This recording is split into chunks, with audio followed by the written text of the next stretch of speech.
guys were checking shoes last night to see if he was barefoot. Is that still the case? Is he barefoot? Because I know on Facebook somebody posted a picture of these could be his shoes, or is that so he is presumed to be barefoot at this point?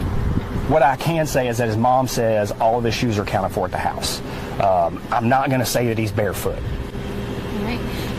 Allegedly! Hello everyone and welcome back to my channel. This is Lady Freedom here coming at you with another raw narrative. Here's a brief disclaimer for tonight's show. Let's watch. That's ignorant!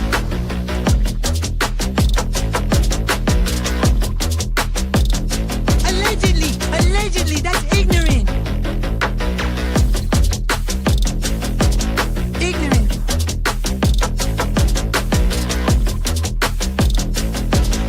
Judgment, Alfred. Oi, you read my thoughts. You've got the shinin. You mean shining? Shh, you wanna get sued? Judgment, Alfred. You just use that shin of yours to call me and I'll come a running. Sorry for what? But don't be reading my mind between 4 and 5. That's Willie's time. Hey, yo, boss. I love him when he does that.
Hello everyone and welcome back to my channel. This is Lady Freedom here coming at you with another raw narrative, and it's so good to see all of you tonight. Thank you so much for hitting that like button. Hey Forna honey, nice to see you. I also saw Town Chat Cafe, howdy Town Chat Cafe, and I saw Megan Els and Jules and Trishy, Perfectly Imperfect Boy Mom, Michelle Scott, and Justice Jane. So good to see all of you. Hey Sasha, good to see you. So yeah, tonight was really crazy for the news. And so I had my live set for the normal time. And then I got a notification that there was going to be a live and that we have tracked down the yellow jacket guy. And I'm going to still say allegedly because I haven't done any independent research on it because there was so much going on. I also shared something from At Night as well as something from Crime Time Buzz about her experience with a recent At Night lead. And so today we were buzzing about Sebastian Rogers, which is fantastic, right? Because we need to be talking about Sebastian. His case is not over and it's still an active investigation and we still should be talking about it. So I don't know. Trishy said she's still awake and I feel like I'm wide awake now. So who cares about coffee when you have all this news going on, right? And I actually even forgot, I made a latte and I forgot to even pour my milk in there. So it's just crazy because, you know, it's left and right with different information about Sebastian Rogers. Hey, Shadow, good to see you. So, and we love that, right? Because we love Sebastian. We want him to be found. I also went over to Astrology for Mystics. Jen, she's amazing. She's one of our mods here. I mod for her over there. So I went over there really quick while I was getting ready and was listening to Jen, and she does some amazing work with astrology charts, and I cannot begin to explain this to you. So maybe we'll have her up one night as a special guest and she can just tell us what she does. Sometimes things that people are able to do, right? Like people have special skills. Like we talk about it all the time here. We all have special skills, and sometimes we can't really understand how someone else has such a gift, right? Like, so that's how I can't explain what Jen does, but what she says is very valuable.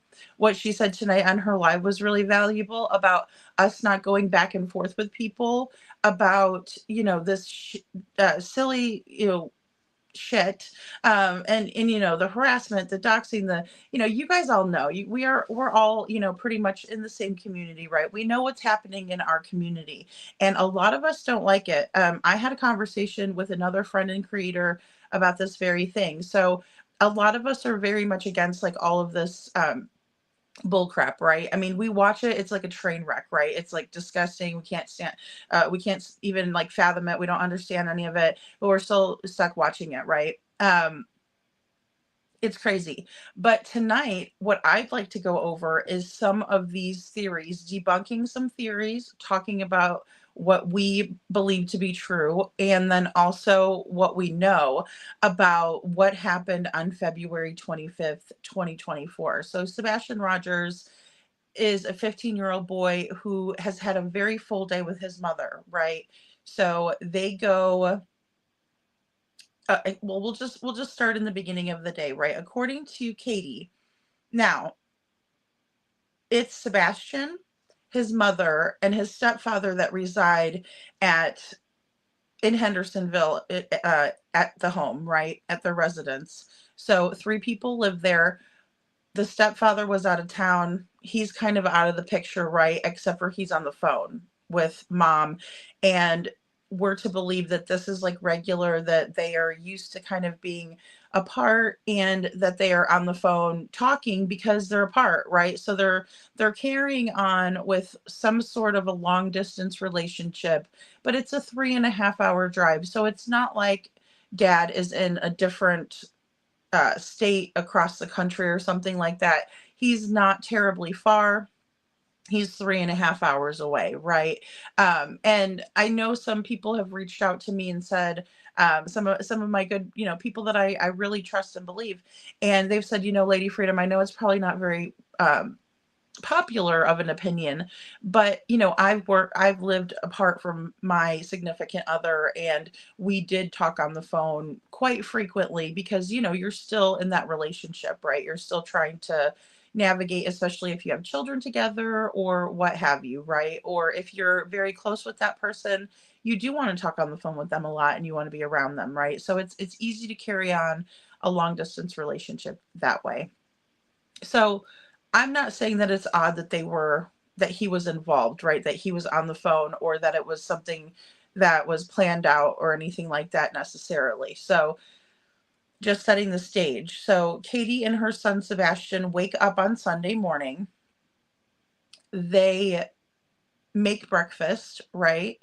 And Katie specifies that it's a spaghetti pancake breakfast, so it's a little bit different and a kind of a fun spin on spaghetti.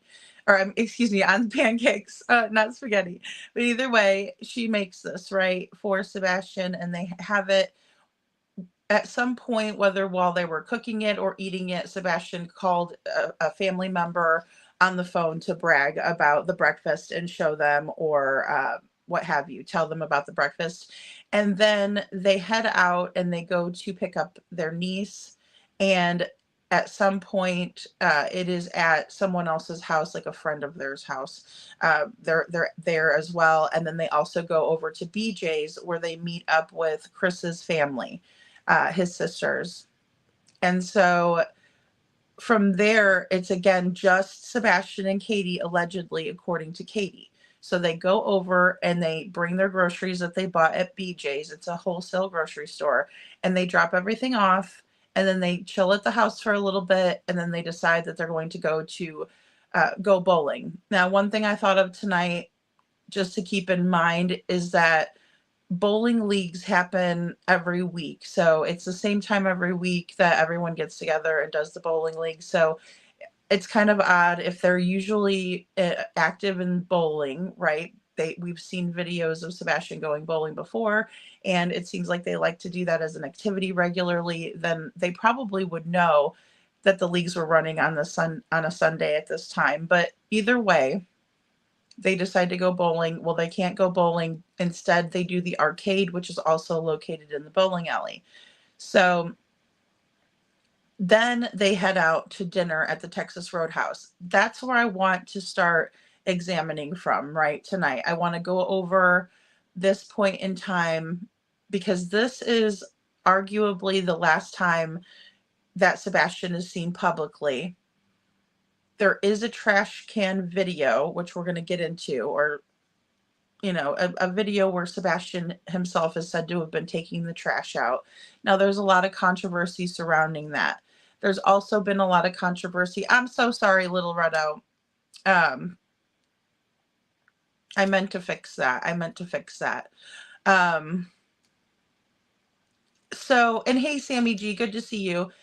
And so I kind of want to start right there.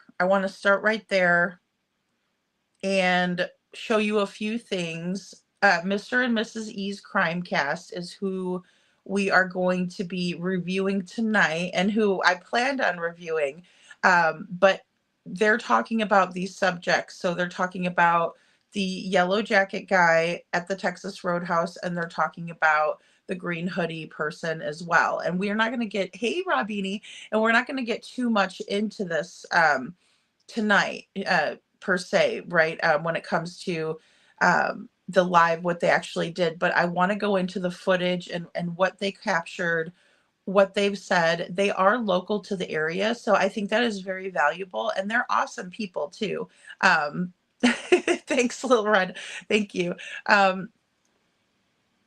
But I just think it's valuable to go over all of this stuff, right? And I think it's valuable because it's important. It's important to what may have happened. And because there's a lot of speculation, I think a lot of people are hung up here.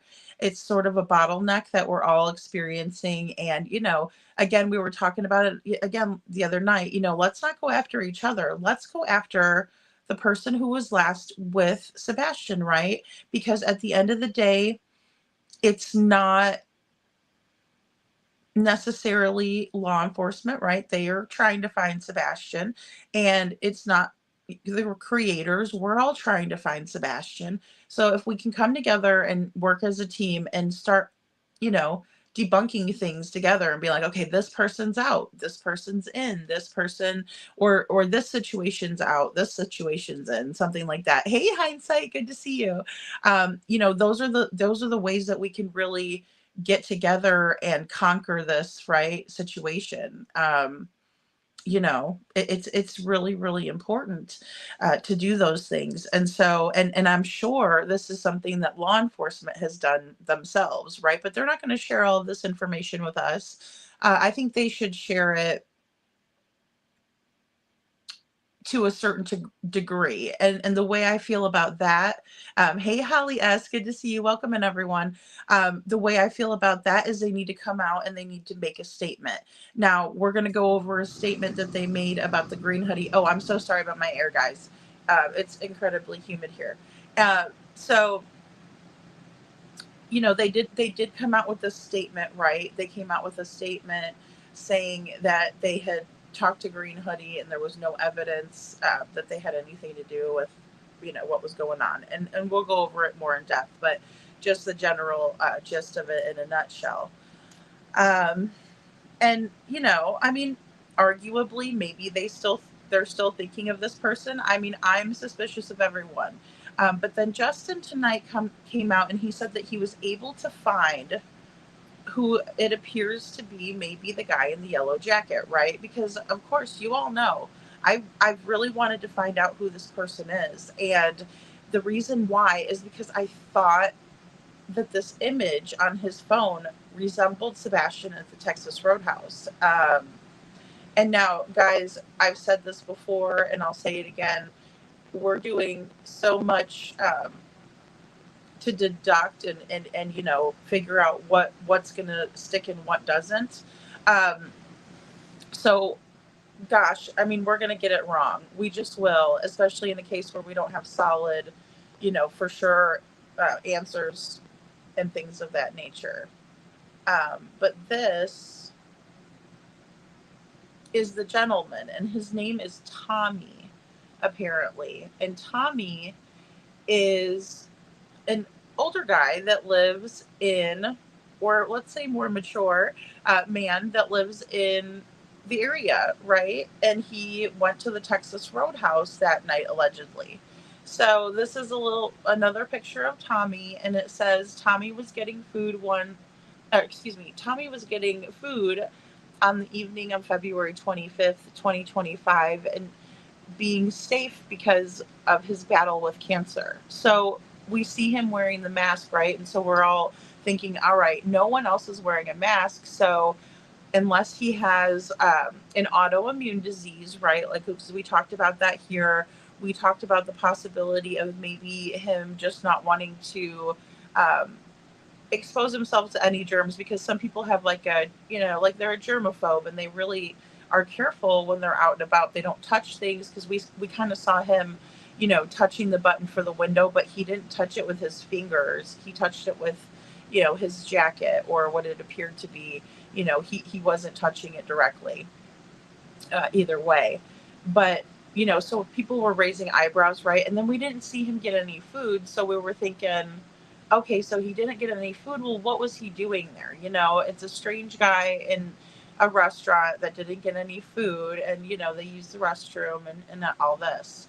But it says in the Texas Roadhouse, you see one lady, people said she was talking in her sleeve, and you can see him turn his head when the lady coughs, naturally, because he wants to take extra care of himself because of his illness. So here's another reason why he would have been,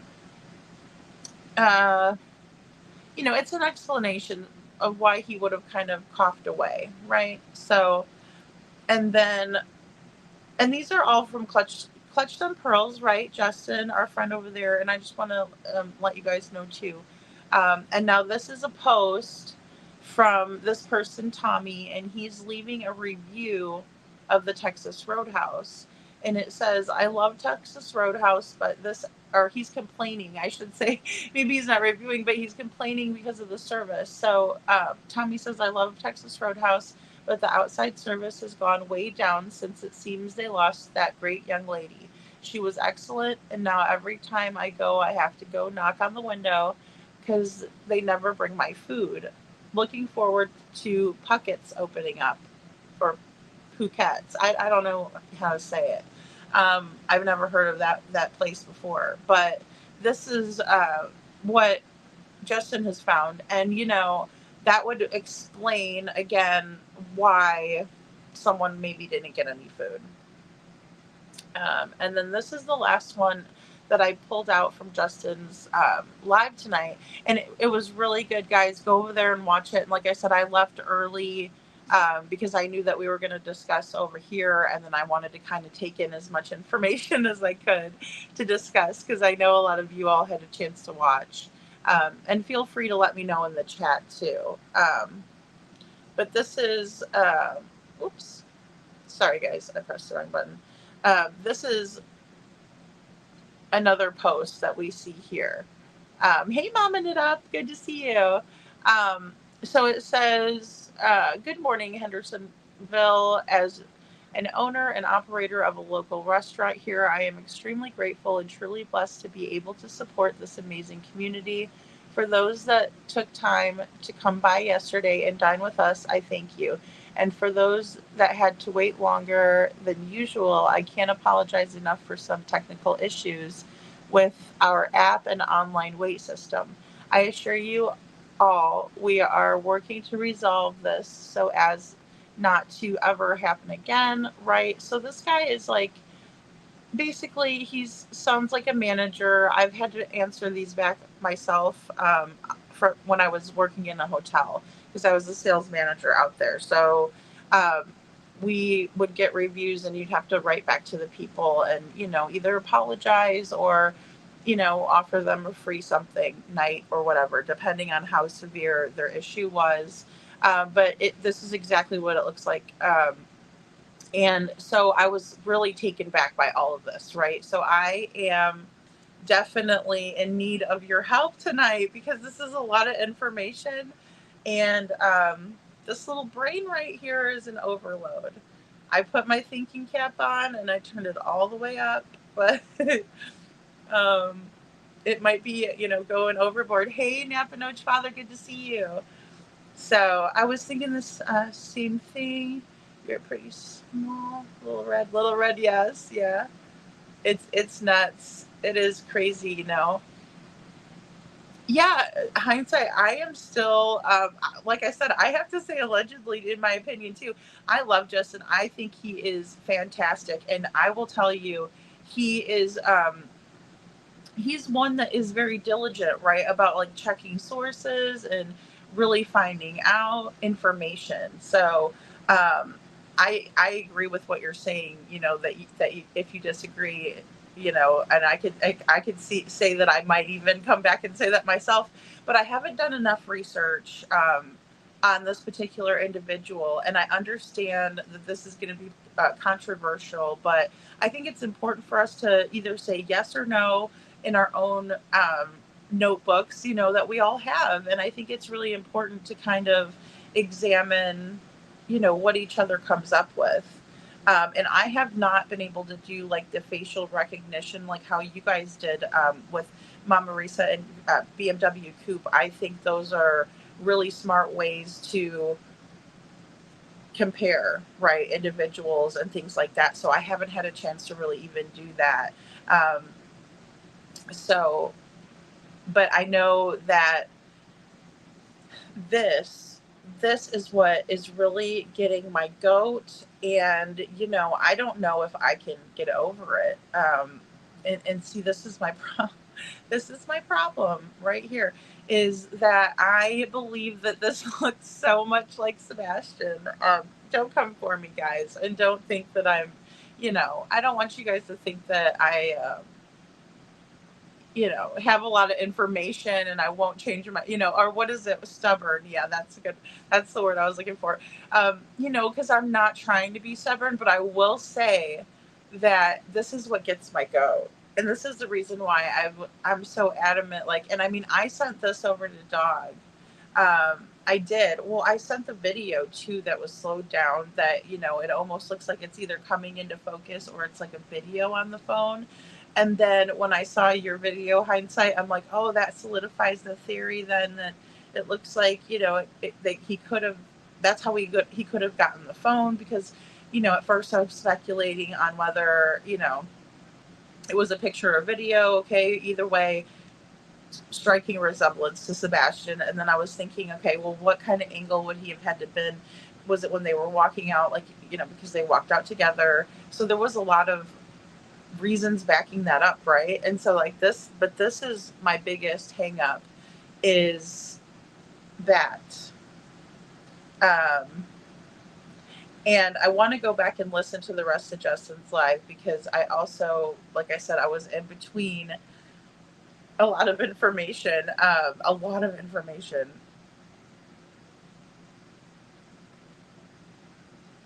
Yeah, Sammy says, completely agree, Sasha. I've been going back and forth about them, but I just don't think they're doing themselves any favors, being rude, potentially not accepting help, treatment of Seth, etc. Yeah, and that's my big thing too with LE, because of course, I don't want to, I don't want to bash law enforcement for sure. I don't want to I would rather be more positive and,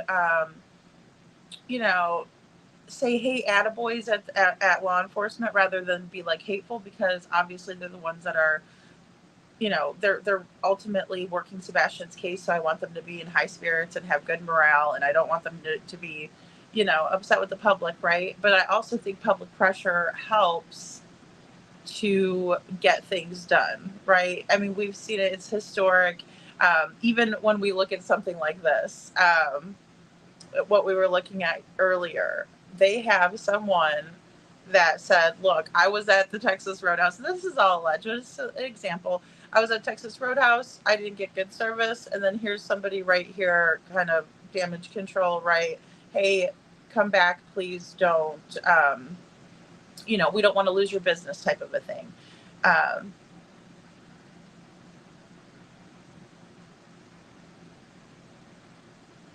Yeah. Okay. So hindsight says, very nice man. Blessings to him, respectfully.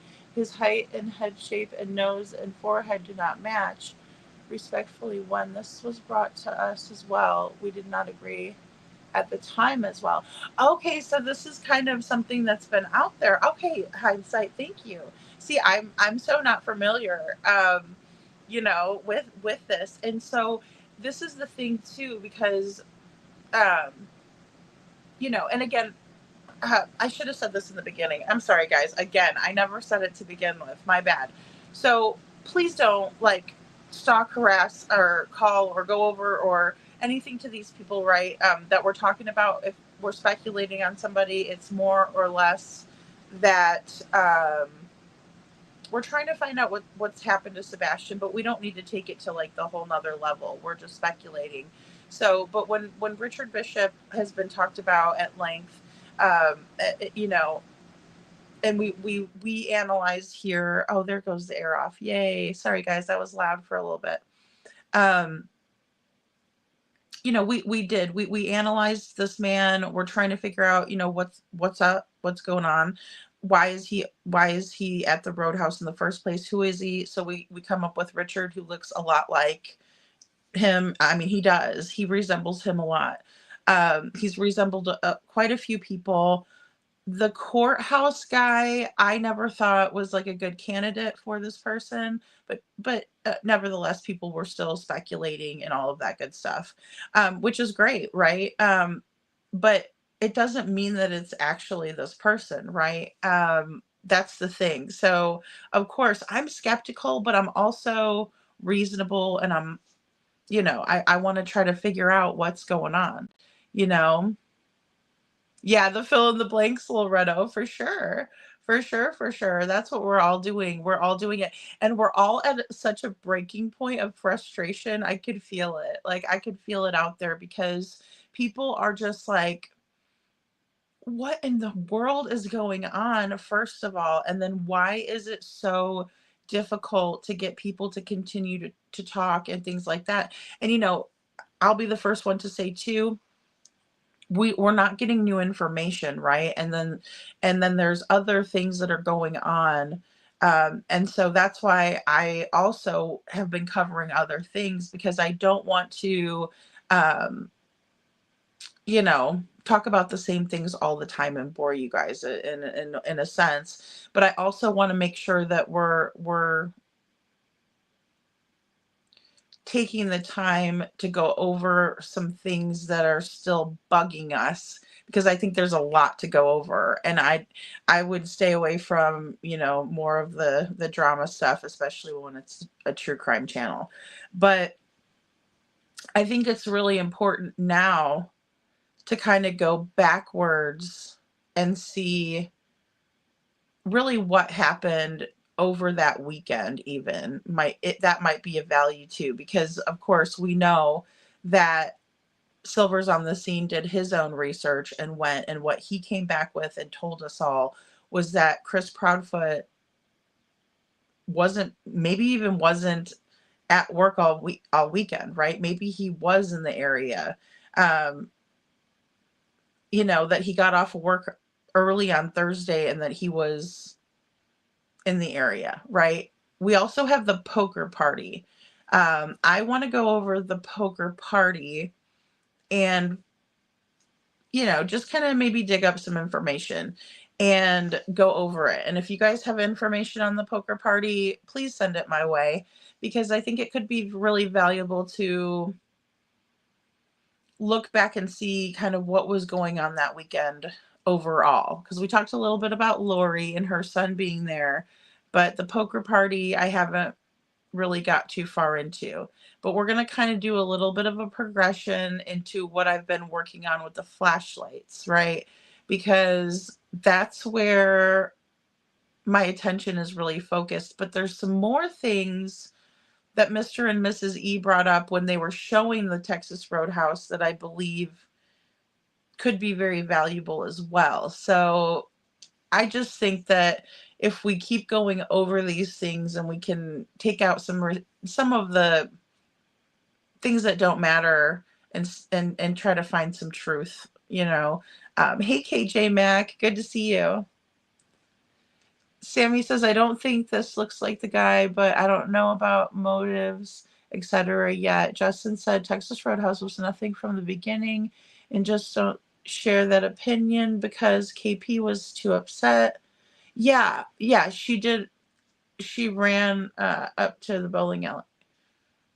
Or did she run up to the bowling alley? Oh, that is a good question. Not to my knowledge, only the Texas Roadhouse, it's alleged that she was like up there and trying to figure out what, you know, she's like, where's the footage? And, you know, all of a sudden she wanted the footage and she wasn't happy.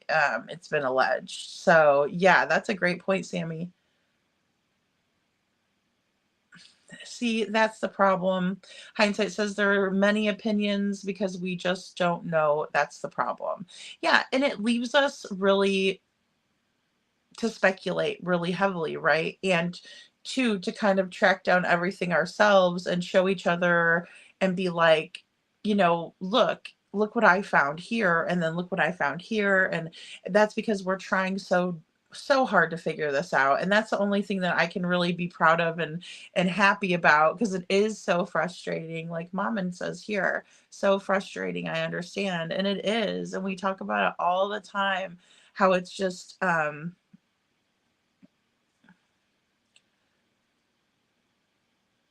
yeah, I mean, because we're going over it and over it and over it and over it, you know, and then and we're still not getting the results that we want, which is the solution, which is to find Sebastian.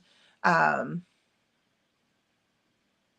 Well, and that's another thing that I wonder about too, Holly. SLE is just not into this, in my opinion, you know, because they have to have way better technology than we're working with. And a lot of the things we're able to kind of see and come up with. And it's like, why aren't they doing that? You know, I mean, it's crazy. I am going to play this clip, guys. And it's the first one in Mr. and Mrs. E's live that we're going to review tonight about, let's see. So with this, I'm going to talk a little bit, but this is going to be a part of their live where they took some pictures and they were showing it, but there wasn't any sound. So we're going to kind of talk about it, and then it'll start into what their thoughts are here. And so here we are in here. There's this large waiting room to the left of the hostess station, right? Because that way people can sit in there when it's really, really busy. And you'll find the time of day. They're going to tell us when they went to this Texas Roadhouse.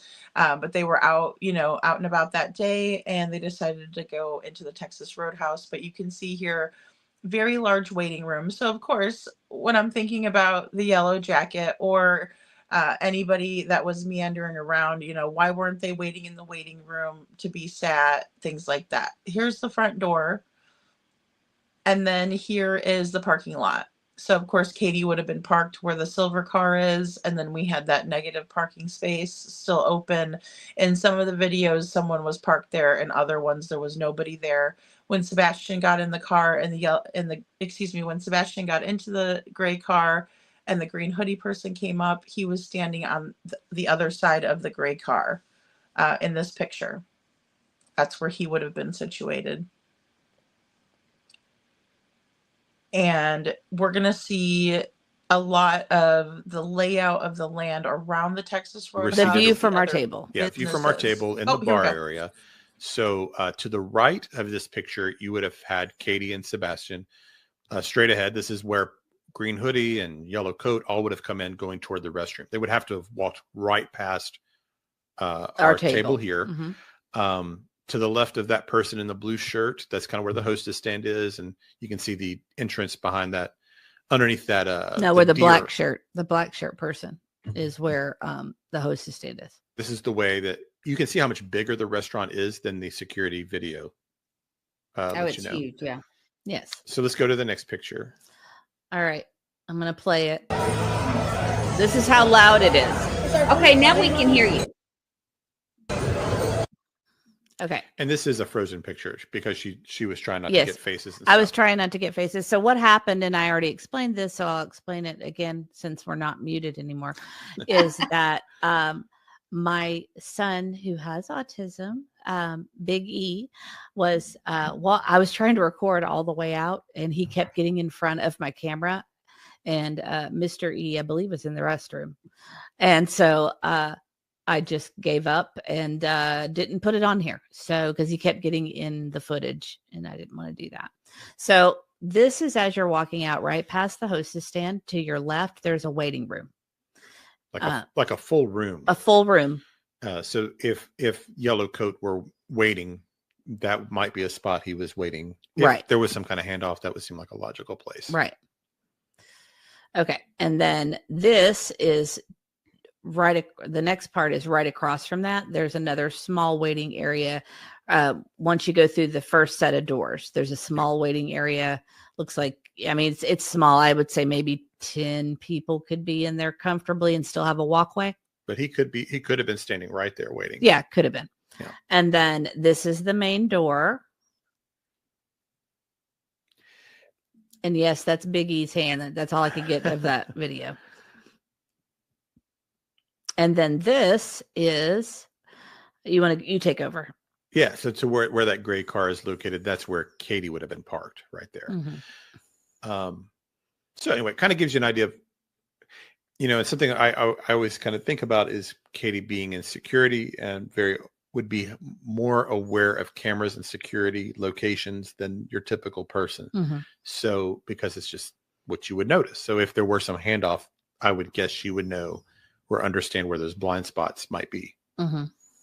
Just because she works in that field. Okay. So, and we have better footage than this, guys. This was just the beginning. So that's basically just to kind of give you some, I don't know, just kind of a better visual point of reference. Yeah. We've all seen her taking pictures at the table. It looks very strange, and it looks like she's trying to do it in a discreet way. Mm-hmm. We've never seen that picture, and we don't know. We know what they say is the reason, because he ate something with dressing or whatever she claims. But why the discreet way?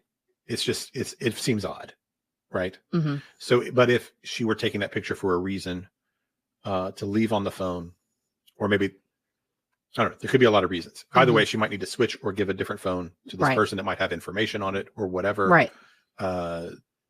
Whatever this, you would have to be thinking this is an orchestrated disappearance of Sebastian. Right. With some, bad actors, basically, Mm-hmm. who may have various levels of understanding of what's happening. Right. We don't, that something like that. Just, can I? Okay, guys. So, just again, showing the layout of everything, how it looks. And then, it's nice that it's in the daylight because you could really tell where everything is. And so, Justin brought up a really good point earlier today.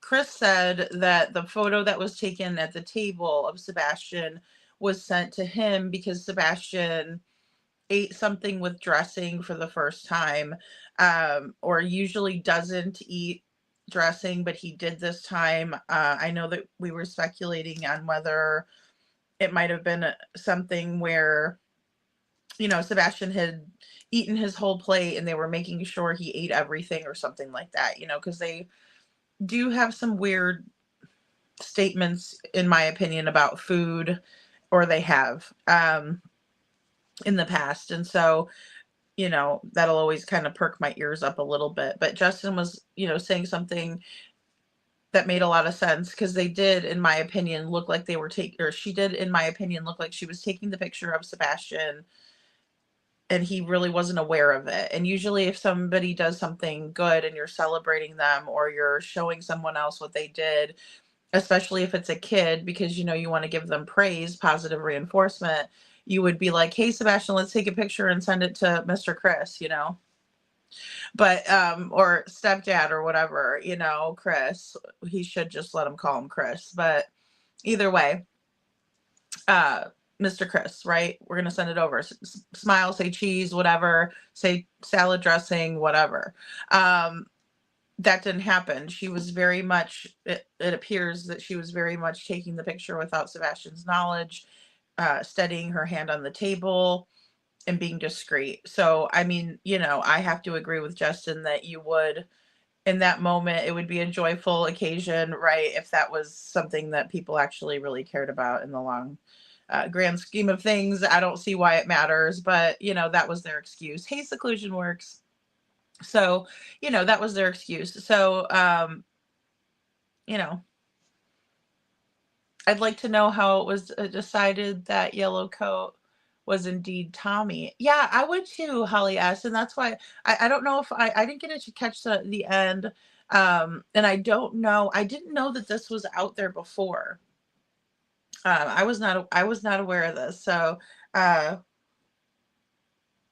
was just basically thinking that maybe Justin had gotten a hold of him. But it looks like through some research that Justin did, he was able to, surmise that this guy had seclusion works. Thank you. Had posted these posts, and it does appear that, but like I said, I still haven't had a chance to really go look at the features. That's what's really important to me, is to kind of look and see if Tommy is the same person. And golly, I mean, Tommy, the reason why, apparently the reason why he's wearing, the protective gear and things like that, and he was kind of looking away and things, was because he's a cancer survivor, right? And he went into remission, but then it came back. And anybody that's dealt with that is really tough, and you are very, very careful. Same thing with our little Lily. She's been battling with leukemia, and she is very, very her immune system is very, very low at this time. And so anybody that comes in, you just have to be really careful, right? People are washing their hands. They're making sure, they probably won't let anybody like kiss her or anything like that, which I definitely wouldn't, because it's very, very dangerous. And, so I get that. And, we were saying that too, when we were speculating on the mask, because of course no one else was wearing masks at that time and things like that. So,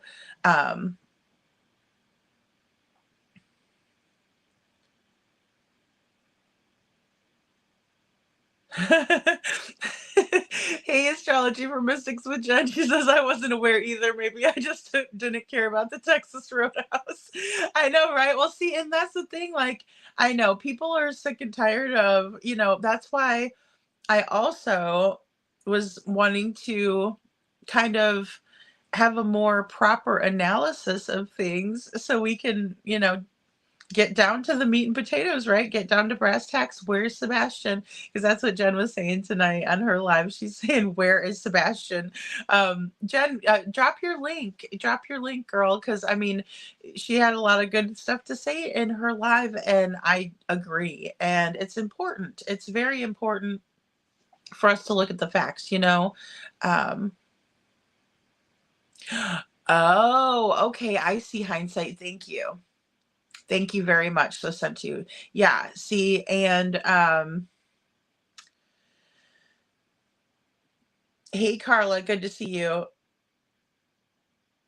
Jen, you're still cracking me up. But it is a thing of that you don't want it to be, because people don't want to hear the same information over and over again, right? It's like, okay, we already went over that a bajillion times, or, so Oh, Seclusion Work says I'm immunocompromised and I have to be extremely careful. Yeah, I mean, and see, that's, you know, understandable. That's understandable. And I, even, well, my mom had cancer. She only had it for 2 years, but during chemo and stuff, it does make your body temperature change. It does crazy stuff. And even, um, with leukemia, there's a lot of the treatments didn't sound very appealing. Obviously, they never are. Astrology for Mystic says, I am 110% sure Sebastian went through something that harmed his health with a relationship between 1 to 3 a.m. For some, knowing this and seeing the lights video makes me know the lights are pertinent. Yes, absolutely, Jen. 100%. And that's why I wanted to go into the Texas Roadhouse video for Texas Roadhouse scenario first, right? What happened February 25th and see if we can narrow some things down, and then oddly enough, Justin comes on and I'm like, oh wow. And he's talking about, so I'm like, okay, great. Because and I also thought that the E's did such a good job on their live. And I'm so grateful to have the perspective of the area, right? Because like whenever I watched Bullhorn Betty and she was putting the posters up over there, I didn't notice the fencing. And so I was like, oh, I got to show everybody the fencing because that's really interesting. And then they go into some of the parking lot. And then also, I think they're just so smart. You know what I mean? I love hearing people's perspectives that really analyze and think things through. And I agree with you, Jen, because, this was my thing with Proudfoot. He was telling people, and Katie did this too in a news article, and I could not get the Main Street media to speak with me directly, right? I spoke with the spokesperson for the reporter, and I said I would just really appreciate for her to email me if she doesn't call me back, but I would really like to know if she printed Katie's statement or if Katie did in fact say that. So did you write that statement and assume that, or did Katie really say it? Because what Katie said in the statement was that, this something happened after midnight, right? And then Chris was telling Nina, and Nina relayed it to us that when they were talking, Chris said that something happened to Sebastian between the hours of 12 and 6 a.m., right? He also said that in a couple of interviews. He said between the hours of 12 and 6, he basically vanished, right? He basically vanished. And so 1 to 3, absolutely. Narrowing it down to the activity in the area, absolutely, Jen. I mean, there's no doubt about it. There's just no doubt about it. And slowing down the lights video and really looking at it, it's amazing. It is absolutely amazing. Astrology for Mystic says I talked about this coming days ago with Mexico. Yeah, and I still haven't had a chance to kind of look into that too. And I'm going to watch you on the replay, Jen, too. But I know what you're saying, and I mean, it just makes a lot of sense. KG Max says this, then the lights moving away from and back to his home that night are too much to ignore. I agree. I agree. It's way too much to ignore. It's like once you see it, you can't unsee it, right? Because I mean, in this case, there's so much information that a lot of times we will forget a small detail or two, right? Or we'll be like, oh yeah, that's right. You forget to consider it as a whole, if you're just thinking about it.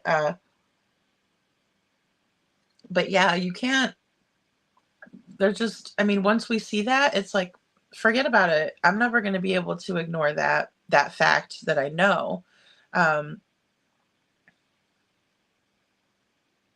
It's so hard to trust it, Mammon. It is so hard to trust it. Lil Red says, I just want the facts. I agree. I just want the facts as well. And I think everybody does. And I think if we had just a little bit of a blueprint, really, even just a little bit for us to go by, an outline from law enforcement that says, dear, inquiring minds, and I understand that they don't owe us that. They don't. They most certainly don't. Um, the Yellow Jacket man, he doesn't owe us anything, nobody owes us, but in the same way, I think that there's just been such a it seems such a like a poor investigation. And the reason I say this is because we're going to get a little bit more into the green hoodie statement a little bit tonight. And it's just kind of it's bothersome. It's I don't know. It's weird. Um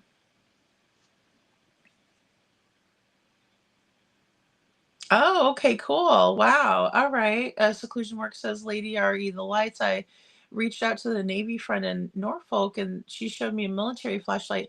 That's really cool, Seclusion Works. Was it really, really bright? I mean, like, was it something um that would maybe resemble what we saw in the video? Because I was even wondering flashlights or headlamps. Justin was saying headlamps, or maybe it was somebody in the chat or something like that. And then it was also because when he had zoomed in on one of his lives, it almost looked like it would have been at that length or at that level in the field of view, right? Just seeing it and the light source being higher up, because you figure if you have a flashlight, it would be pointing downward, more so, illuminating the way. Um, but hands free would have been more convenient, sort of a thing. Um, Hello, SI officer. Good to see you. Yeah, absolutely. Yeah, I agree. Hindsight, we have to. We definitely have to, and that's why, because of course, like we were saying earlier, I mean, I love all of the creators that are working so hard for Sebastian. There are so many of them, guys. Like, even when I think of negativity, I remember that there are so many people working hard. But we have to do our own research, like Hindsight saying here, and come to our own conclusions as to what we feel is accurate. And some may see it different than others, right? And there may be parts of a theory that some people will agree with, right? And you could be like, well, yeah, that makes sense, right? I mean, that would make sense. And I think that's important too, to consider it. But then again, if you are working on a theory, um, because I feel this way anyway, if I'm working on a theory, I want to make sure that my theory kind of works in the whole big grand scheme of things. And so in my mind, if I'm too scattered on too many different things at once, I'm not really working my theory out, right? But I am kind of working it in parts, and it's evolved from the beginning, right? Because I told you guys kind of my thought process, right? In the beginning, I'm thinking, okay, maybe Sebastian went to his dad's. Maybe Sebastian decided, to leave in the middle of the night. But then, as we got more and more information about Sebastian and who he is and the dynamic in the family and everything, and not just in his household, but, between the parents and everything. Once we got more familiar with that and Sebastian himself and what he had to struggle with as well, right? Because he has a pocket of fluid, and then he also has the micro deletion, right? In his chromosomes, right? That he also has autism that he was recently diagnosed with, and some ADHD that they were talking about, right?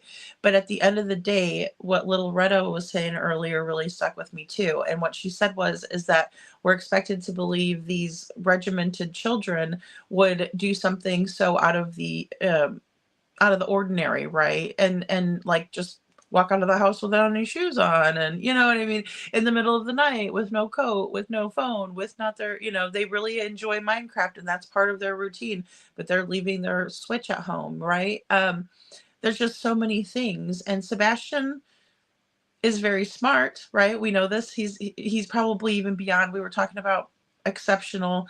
And I believe that. So his dad, Seth, told us a story about Sebastian fishing, right? And how they like to go fishing in this particular spot. And he said that the reason why they like to go there is because there's places to sit down and that there's Wi-Fi. And Sebastian liked the Wi-Fi, right? And he needed to have that, as all the teenagers do. That would be a stipulation with my daughter. I don't have a son, but I can guarantee you she wouldn't like to be in a dead zone, if you will, or in an area that won't have any Wi-Fi signal, or whatever. So yeah, there's that. I'll just leave it there. And seclusion work says they are L-shaped and very bright. They are often unaccounted for when the person leaves the Navy. Yeah, okay, so I know what you're talking about. I think I have one like somewhere here, but it's like it goes like this, right? Like boop, boop. Yeah, like that. And because you could use it different ways. I don't know. I'm sure he's got something around here somewhere. But I know what you're talking about. Thanks, Seclusion Works. Astrology for Mystic says, your live and hindsights are like mine, focused on Sebastian, but let us create drama and talk mad shit about another creator.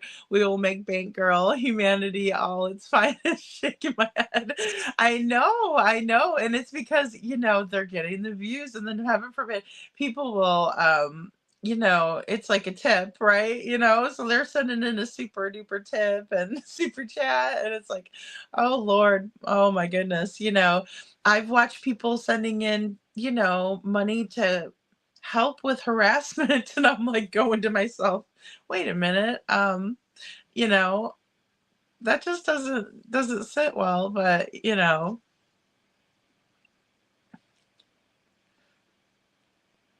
Oh, you should have seen me earlier. I tried to type something in the chat and it just sent it out there. I'm like, what the heck? It does that to me all the time.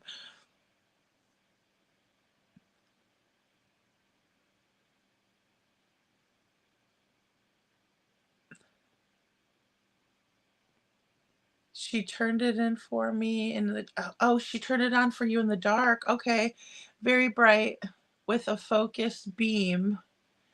And okay, is what I'm saying, the two were in the Navy. Right. And it did look like a focused beam. That's a really good point. Very bright with a focused beam.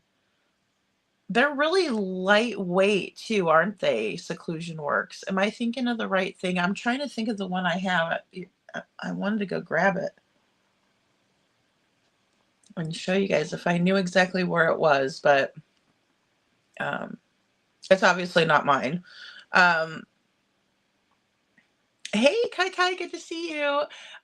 Says, wow, heard so much tonight. And I know there's so much tonight.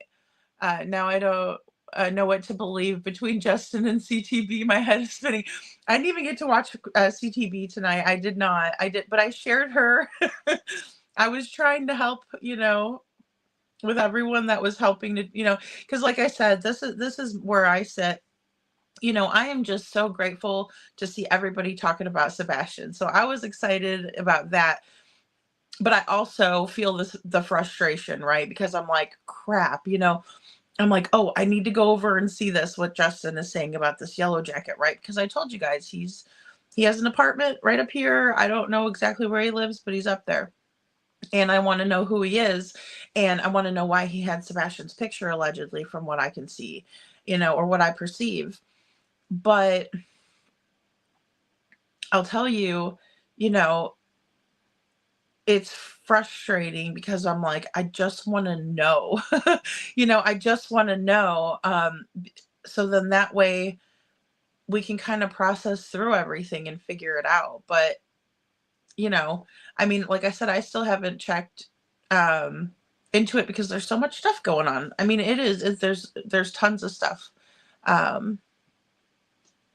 Yeah, we try to focus on the good. Yeah, and open to respectful conversations to find truth. Exactly. And we do have to have the respectful conversations, because that's how we can deduct things. And then also, and please be respectful in the chat, guys. Please, please, please, please be respectful in the chat. I need to do like a little video if I get some time, I will. But we just have to remember that none of us know for sure. So, yes, we can feel a little bit annoyed when maybe somebody doesn't understand our point of view, but don't go after each other. Go after who was with Sebastian last, right? That's the person that we need to be focused on. And when they see us going at each other, that's exactly what they want, because they don't want the focus on them, especially if they did in fact have something to do with it, because we know for a fact they've said they don't want the focus on them. They want us to focus on Sebastian. So, but I think that we need to focus on Sebastian. The last person that was with Sebastian is Katie. He was last seen in his home, according to her. Went into his room. An hour later, there was a thud, and she said, "I don't care what you're doing in there. Go back to sleep." Then she told Nancy Grace that, she said, "Bubba, did you fall out of the bed?" And he said, "No, ma'am."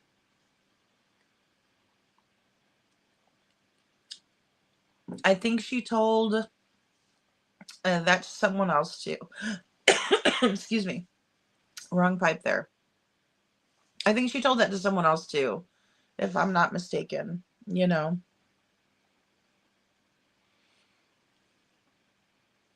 Okay, guys, I'm going to go ahead and play this next clip here of Mr. and Mrs. E. So we're here in the direction, like we're leaving. We're going to go Katie's path that she would take if she were going to that. And that's the pickup window, right, where Yellow Hoodie was standing. Yeah. Okay, that's okay. Yeah. So where Katie would have been parked. I mean, yellow coat, not hoodie.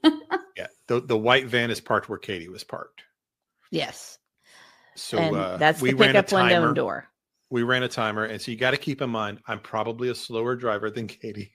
And I caught every red light imaginable. Most definitely. But what he did is he started a timer when we left there to see how long it would take for us to get to the BP. And if you've been following our channel for a while, we have done all of the drives, from Texas Roadhouse to the PF's neighborhood. We went all the directions. Yeah. Yeah. We tried to show different escape ways they might have gone, right? Different routes they could have tried to avoid camera. So we've done things like this before, but not this specifically. So we just wanted to kind of see what it would be like if that were the meeting point, and if there's good, like what the timing would be like, what the hiding spots would be like, right? If it makes sense, and if the timing works.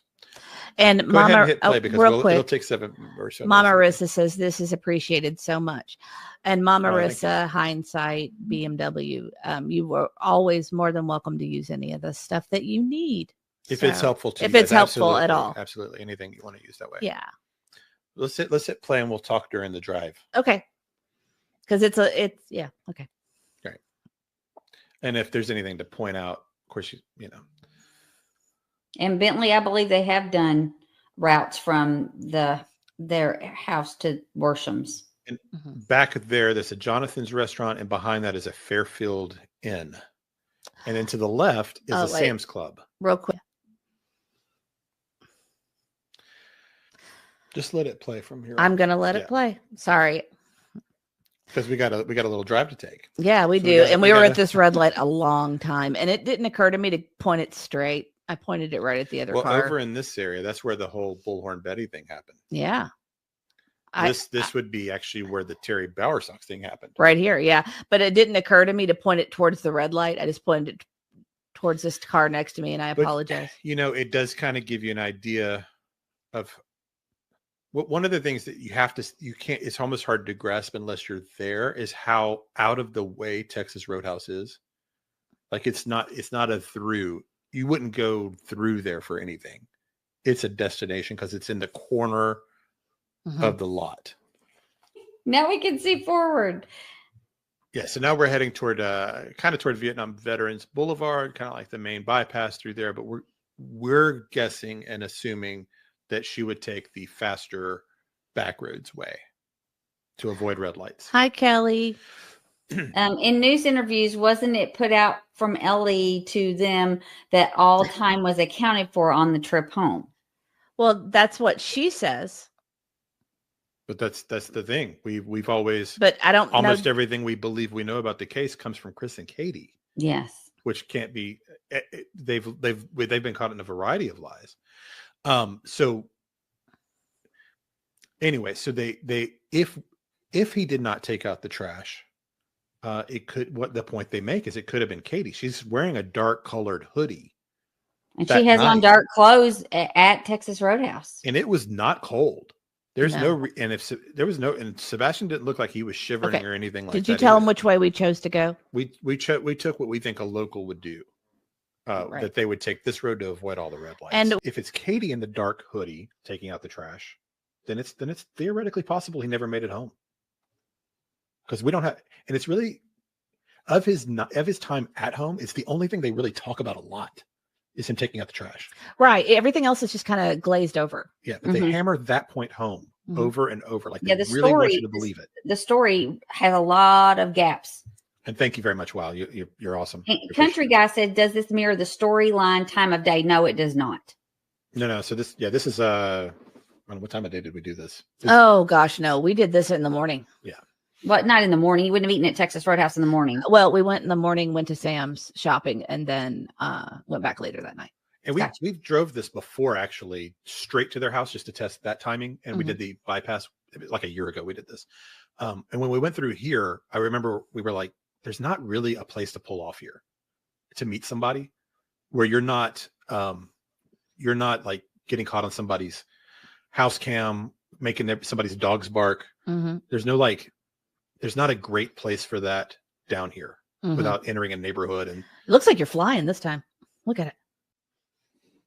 Yeah. So, I mean, you see how there's nowhere to pull off here because we were thinking, what if there was a car waiting? He hops out, they're gone, but there's not a great place for that. And I guess one thing though that, and this is a point Marilyn makes, his shoes being at home makes me think he made it home. Right. It does come back to the shoes. You know, the shoes, it comes back to the shoes. Were the shoes that he had on at Texas Roadhouse at his house? Okay, guys. So, a lot to unpack here. So this is the BP drive, right? To go to the BP. So Mr. and Mrs. E were kind enough to share this with us, right? Now, I don't know how many routes there actually are from the Texas Roadhouse to Chris and Katie's residence, right? But JLR did 3 different routes. And, you know, I went over the routes because I noticed that Chris told Smiley that they had put out yard signs, right? And they had put them all around. Well, JLR drove 3 separate routes, and there was a total of, I think, 3 yard signs, 1 at the school and then 2 that I found on the road, but that was it out of all 3 routes. So I caught Chris and Katie in that lie. I played them telling Smiley this song and dance while I put them on the hood of JLR's car, and he rode us, you know, through the Texas Roadhouse routes. And that's how, you know, a lot of you guys were sent over from Smiley. I was really grateful for her sharing my video and everything like that. And so that's kind of how I came onto the scene, is kind of with that footage that JLR put out of the 3 routes, and then me catching the Proudfoots in the lie. You know, because they weren't putting out the yard signs. That was bull crap, in my opinion. And I proved it, right? And you can go back and watch, and it's, you know, forgive me, it is when I first was, you know, starting out, so it may not be the best quality and whatnot, but you know, it shows, you know, how many yard signs were actually put up. And then also Smiley had let me know too in the comments section, stating that she had tried to buy one of these yard signs from Chris and Katie, but she never got it. So that, again, don't say that you're doing this and then, let us find out that you're not. Just, don't say it at all. Don't lie. Why lie? But either way.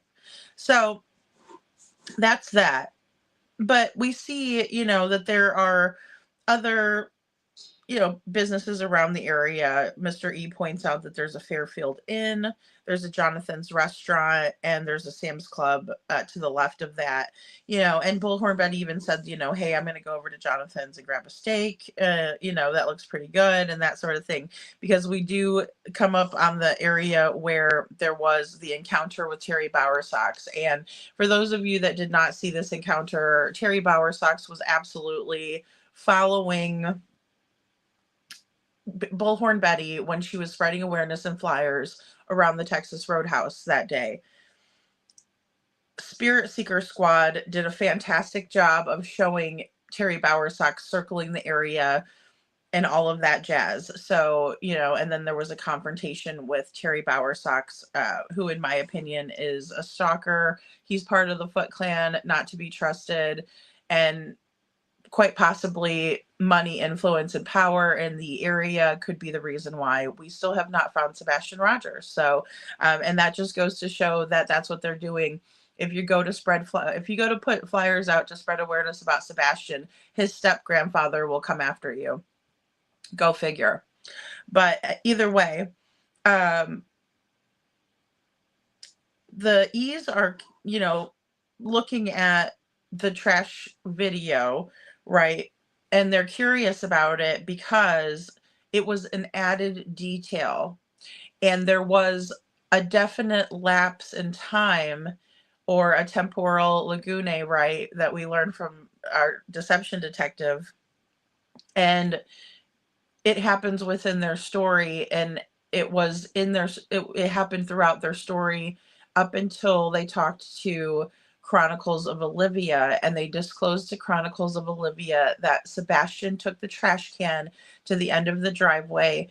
Katie says because that's his chore, he takes the can to the end of the driveway.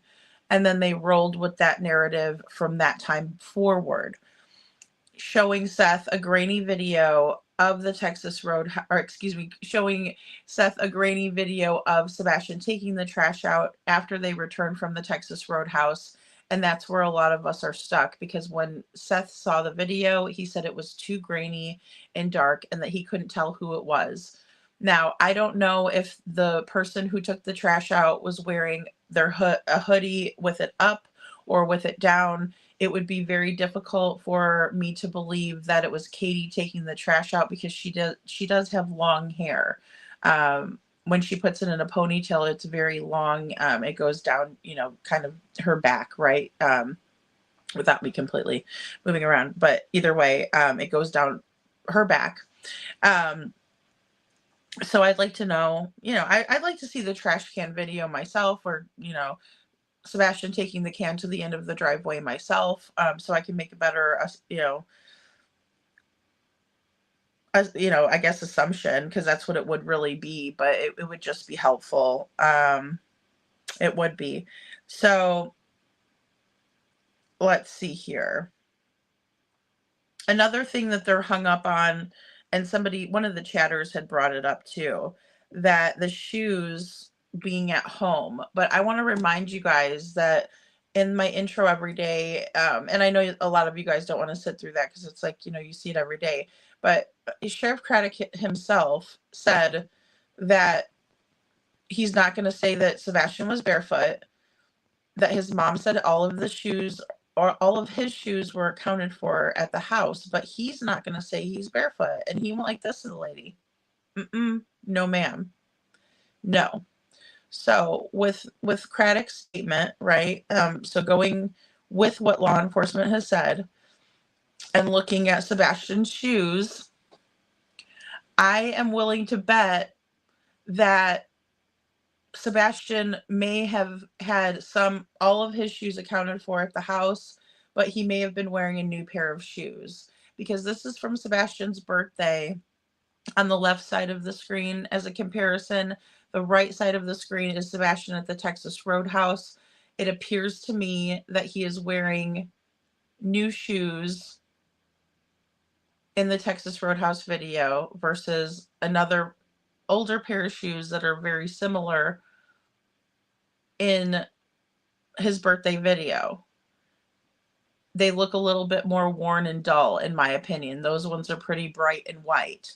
Although I can say, looking at the picture, the lighting in there is a little bit dark, so it might look a little bit darker. It's dark outside the Texas Roadhouse, but it's still different types of lighting, right? This is more of kind of like a party light, you know, red and blue or whatever. And so I will just say that it appears to me that Sebastian looks like he has two different pairs of shoes. Also, that fit him, that would be the same size, not old ones that he grew 2 sizes and blah, blah, blah with Katie, whatever Katie said. No, no.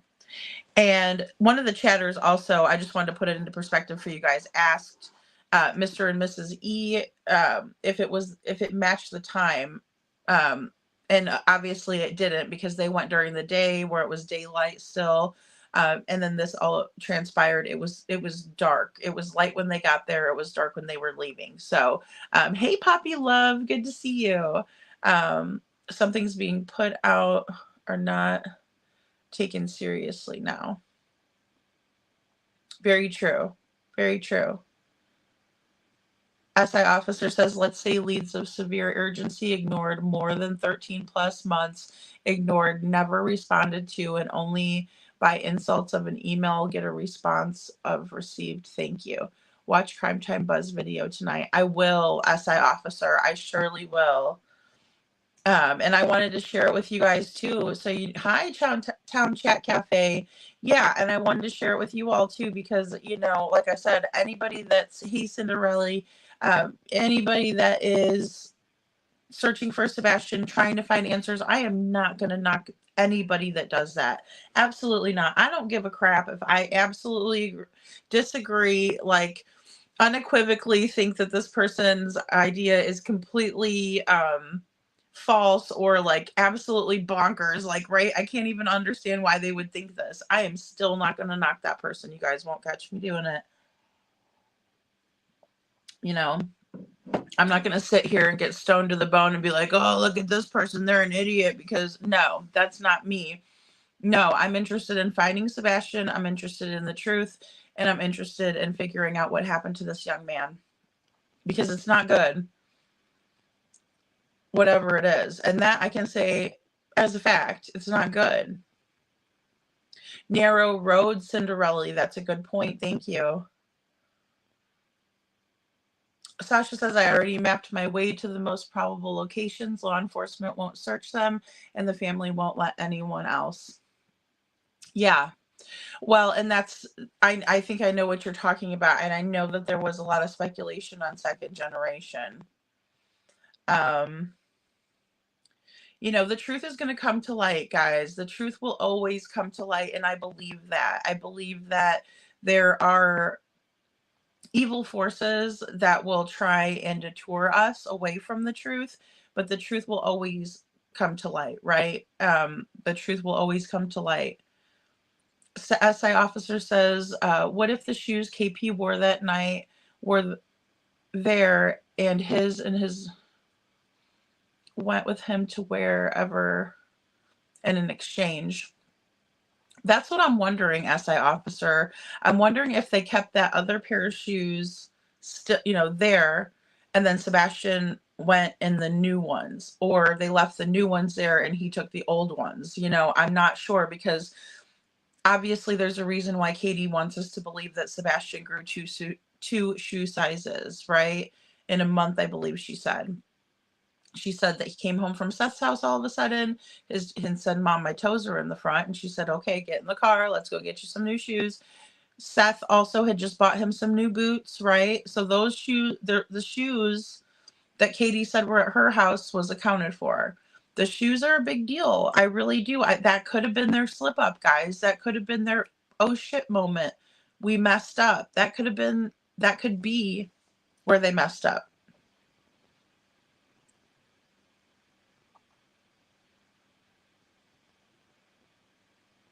Oh, Worshams. Loretto says, so let me ask this. If LE wants to search private property, they just need a search warrant.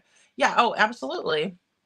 Yeah. I mean, and it's about them doing it too. You know, they need to do their end of it. And that's what's frustrating. Yes, just like the landfill, right, Loretto? Yeah. Momming It Up says they searched that, no issues. Yeah. The landfill is another really important piece to this. Very important. Very important. What would make them search the landfill? What were they looking for? Absolutely. Sasha says he made it home. He probably tried to sneak a snack and got the neck chop. Remember the file name, the case of the Pink Panther and the missing snack? You know, I mean, I don't know. Some people think there was a snap or a situation, Sasha. And, you know, I will point back to this, which was said and alleged that Katie sometimes drinks to excess and that she has violent tendencies when she does that. So, did Sebastian do something that Katie didn't like? And you know, there was something that happened. Again, with Sebastian having some challenges, right? The pocket of fluid on his brain. If he hurt himself, hit his head, somebody pushed him or hurt him like that, whatever the case may be, and he bumped his head or fell, that could definitely be something that would make it, you know, easier for it to be a fatality, right? Versus somebody who doesn't have that and they hit their head. So, you know, just putting it out there, you know. Oh, that's a good point, though. Seclusion Work says Mom in the landfill is public, but but they are it is owned by JD McMurtry Disposal. So I don't know how that would work, but I would think that they would need to have a probable cause affidavit. SI officer says, Sasha, sadly, in my opinion, LE is not doing their job, discrediting everything and ignoring much of what is of importance. I mean, I agree with that as well. SI officer, I do. Loretto says a search warrant for a private property, law enforcement officers must present probable cause to a judge or a magistrate that a crime has been committed. Yes, absolutely. Or the reason why they want to go search, right? This child is missing, right? So they would have that part probably really down pat, right? There's an active Amber Alert for this child, and we need to check the location where the parents' trash goes. Right. The FBI loves to look in our trash, guys. That's one thing that I learned from watching these crime shows, right? Is that the FBI, hey meow, hey Adam Forever 21, they love looking in our trash, and they find because they found so much, things in our trash, in previous cases. The dog confusion is intentional. I agree with that, SI officer. Yes.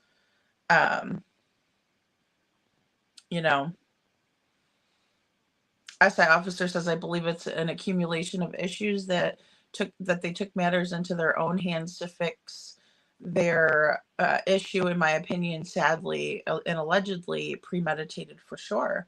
Yeah. Like the white material they were looking at in the landfill.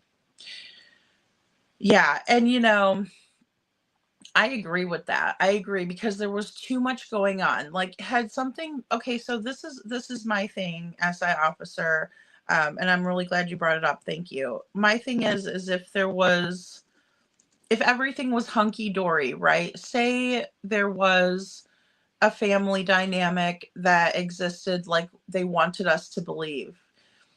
I say that because during the first interview with Holly Thompson, and even in the interview with Duchess for the Missing, they were saying that, there are no issues with Seth and Katie and Chris and their co-parenting, that Sebastian can go to his dad's house whenever, They didn't mention that there was, you know, some situations going on between them and then Sebastian's behavioral, and they were looking at putting him in a, you know, school or anything like that. They were omitting all of that information.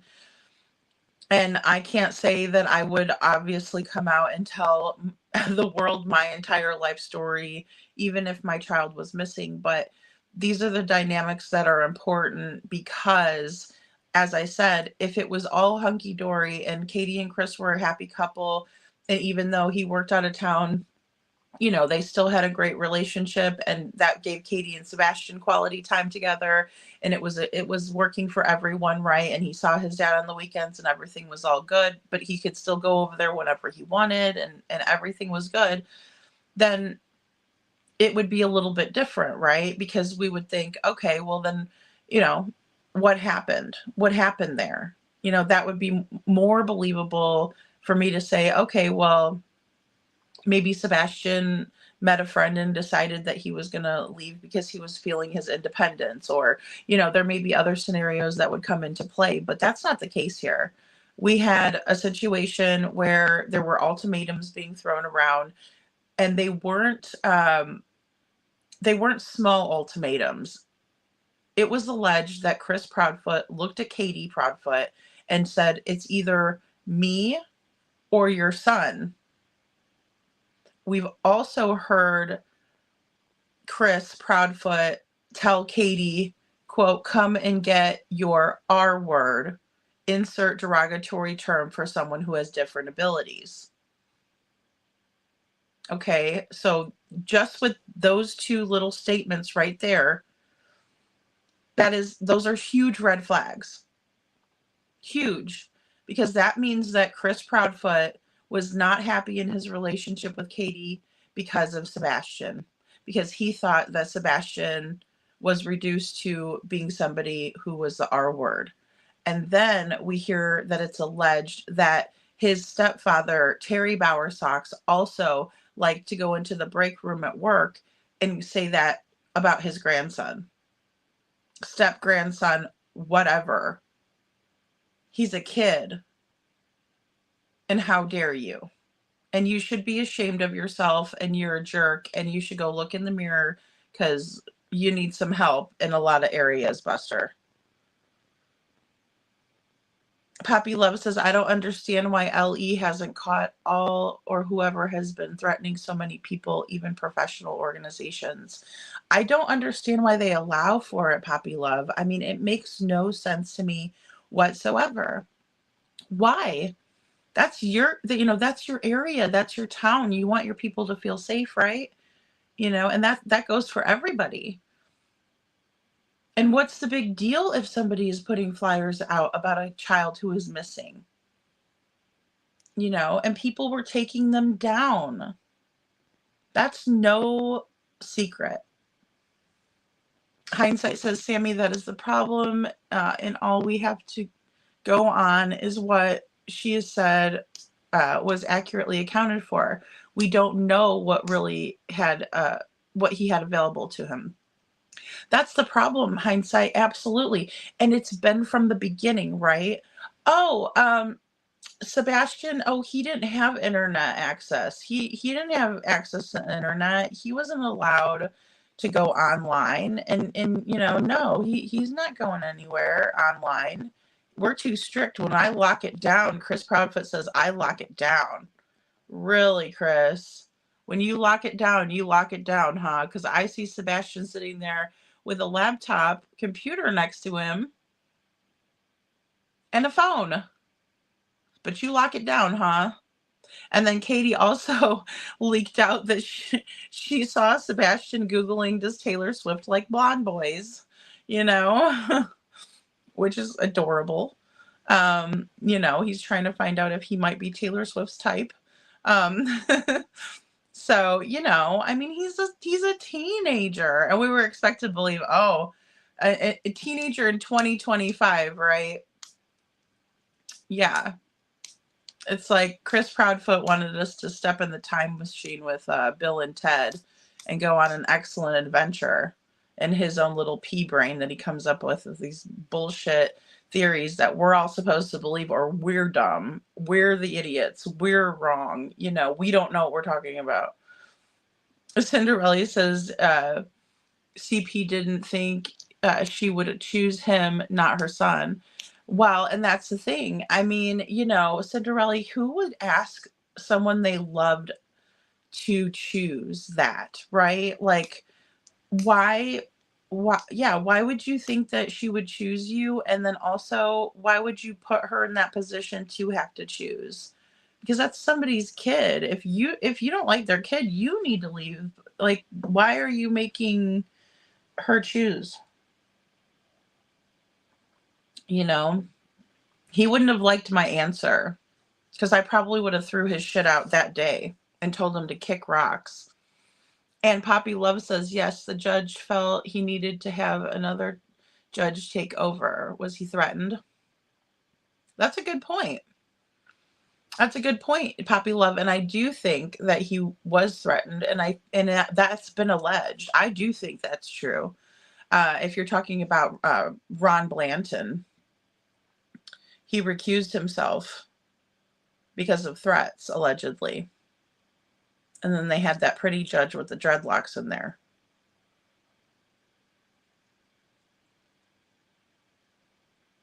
I mean, that's another very strong possibility, Little Redo, that I'm glad you brought up, and I've overlooked too, because I mean, that could have been, there could be sealed indictments. You know, we don't know. We don't know. So,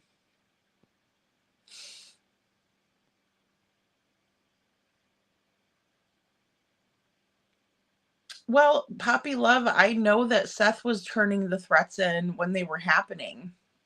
Whether they were taking them seriously or not, I can't really say. You know, so that's what's so difficult, because, you know, the United Cajun Navy came out and said that they were being threatened publicly, and that they did let law enforcement know about it. And then Eric Craddock turned around on the last press conference they did in Sebastian's case on April 2nd, 2024. And he said that he has not received any threats.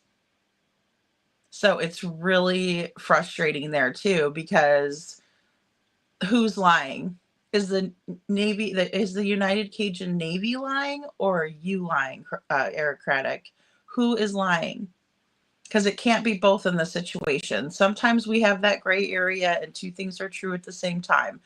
There was either a threat made to the United Cajun Navy, or there wasn't. And the threat that was made was either reported or it wasn't. You don't half-ass report something. You either report it or you don't. Because I'm here to tell you, if you have a police officer come out to your house and they don't want to make a report, you make sure they make a report. That is a paper trail. It doesn't matter what they say in the report. It really doesn't matter. You made a report because you felt like something needed to be reported. That's it. And that's what they're there for. And they may be reluctant, but you get them to do it anyway, because you need to have the documentation that something happened and that you notified the authorities. That's it. It's, you know, it's pretty cut and dry there too. Little Redo says, I guarantee you Sebastian is smarter than Crispy Critter and found out how to use a browser that was not cleared. Amen, Little Redo. You know, these kids are so tech savvy, guys, and that was the thing too. We were expected to believe that nonsense, and I'm thinking in my head, you know, I hate to break it to you, but Sebastian was doing, you know, even if he was at a friend's house, you know what I mean? Like, say he's at his friend's house and he's on the computer. There's not rules like that at everybody's house or whatever. And I mean, they say he didn't have friends. I don't believe that either.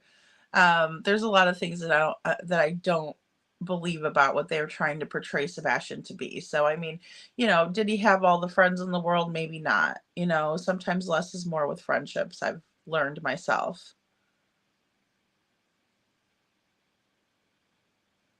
Oh, that's a good point. Sammy says, lady, maybe wonder if Craddock is, or made me wonder if maybe Craddock is getting some type of threats like the judge. That's a good point. And, maybe he doesn't obviously want to come out and say that, but that is a really good point. Who hasn't gotten threatened? I mean, when you have someone willing to pay $100,000 for a hit, I mean, they weren't messing around there. If that's true, allegedly, in my opinion, they were not messing around. It's not like some doofus that goes up there like trying to pay his buddy $5,000 off someone. No, $100,000. I mean, we have to take it seriously because these people are they're off their rockers. They're something mentally is not right there. They're mental. They're mental cases, the people that we're working with in these cases, and again, that's why I'm so adamant about, like, let's not go after each other, especially when, we're in agreement about one thing. We need to find Sebastian. Let's be respectful, let's be positive, let's be supportive, even if you don't particularly agree. Sorry guys, I have to plug my mic in. I guess it was charged all the way. Or the soundboard rather. But yeah, I mean, that's because that's what they want, right? The ones that have something to do with this, they don't want the heat on them. They love to sit back and watch us all argue. Oh, they're like, oh, look at these dummies.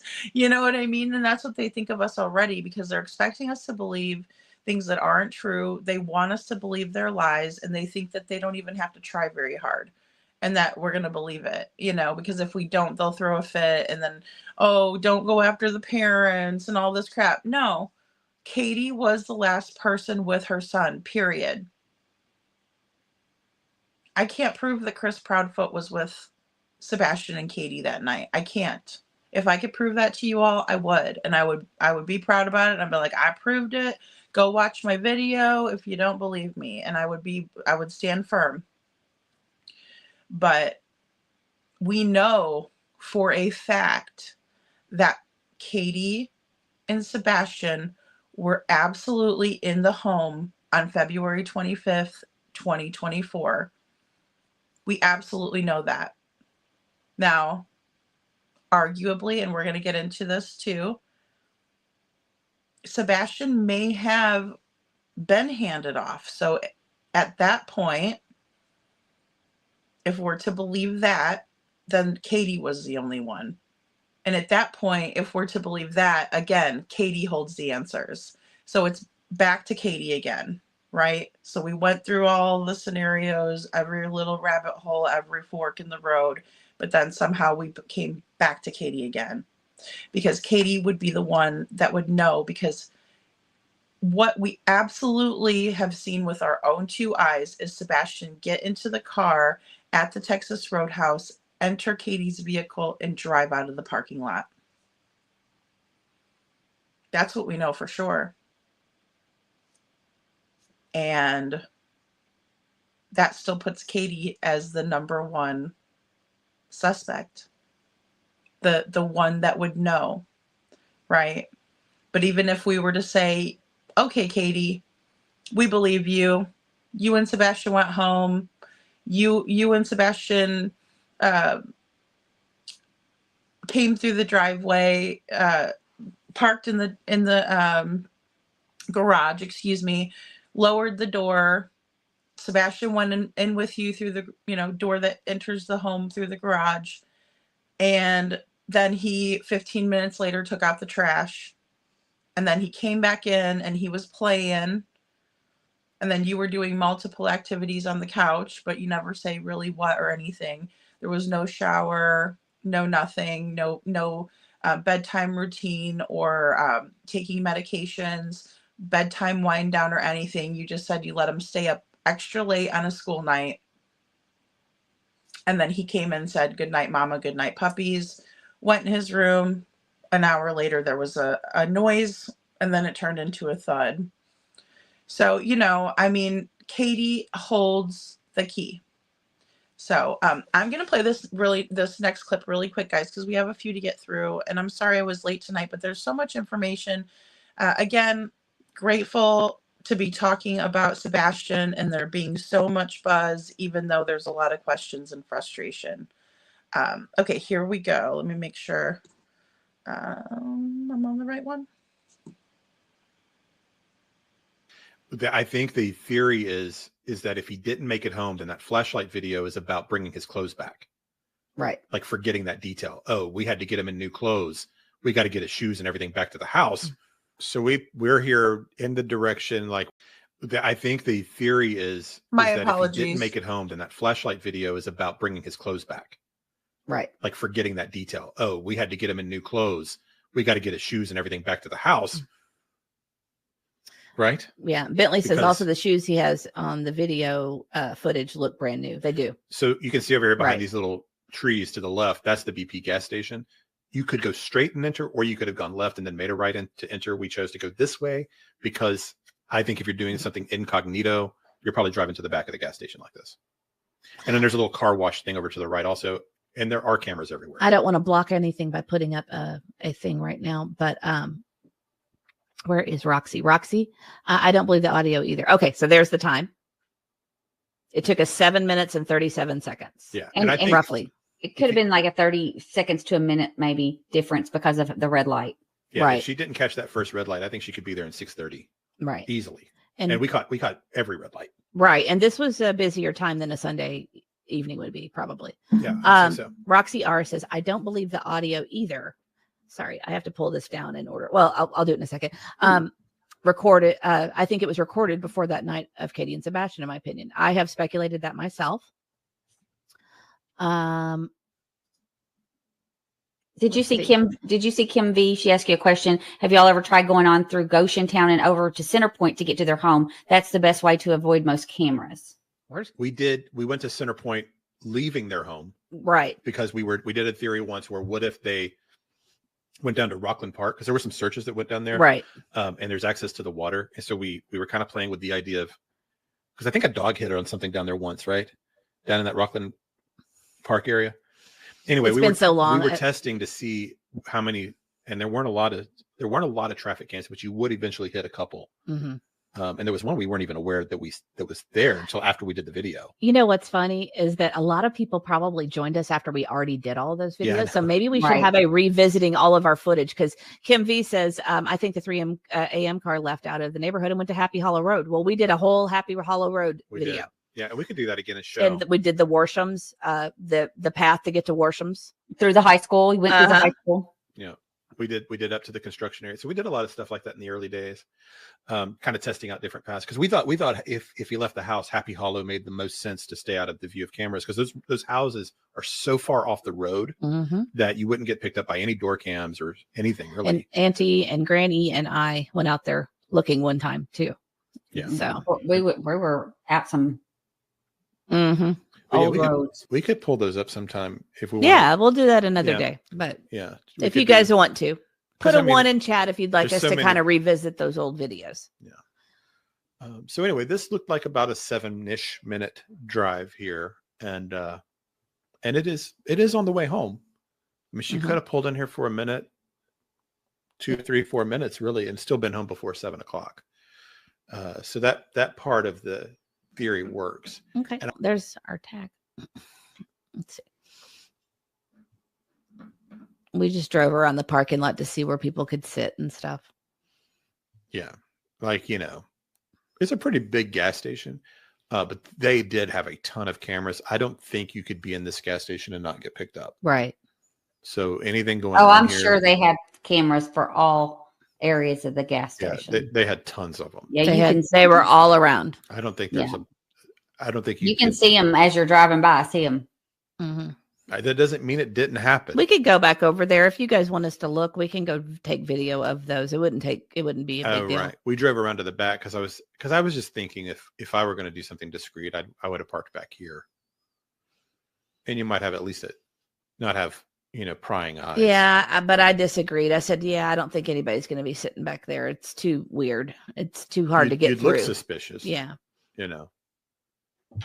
But of course, you're not I mean, you're just having a kid maybe get out of your car into another car. Yeah. So you're not doing it. Before we started this live, I was kind of leaning toward yellow jacket not being relevant. Mhm. But the more, as we started talking it out, Right. That's the great thing. It started to click with me a little more that it's at least worth, I think it's the money. I think it's that truck and the jacket and the phone. To me, that's key. It's just strange to me. That's a great question, April. My only other thing, first of all, I think they verified he did not have food or he never left with food. Right. I don't think he did. If he was somebody staying at a local hotel or somebody that lived local, he could have been picking up an order for his family.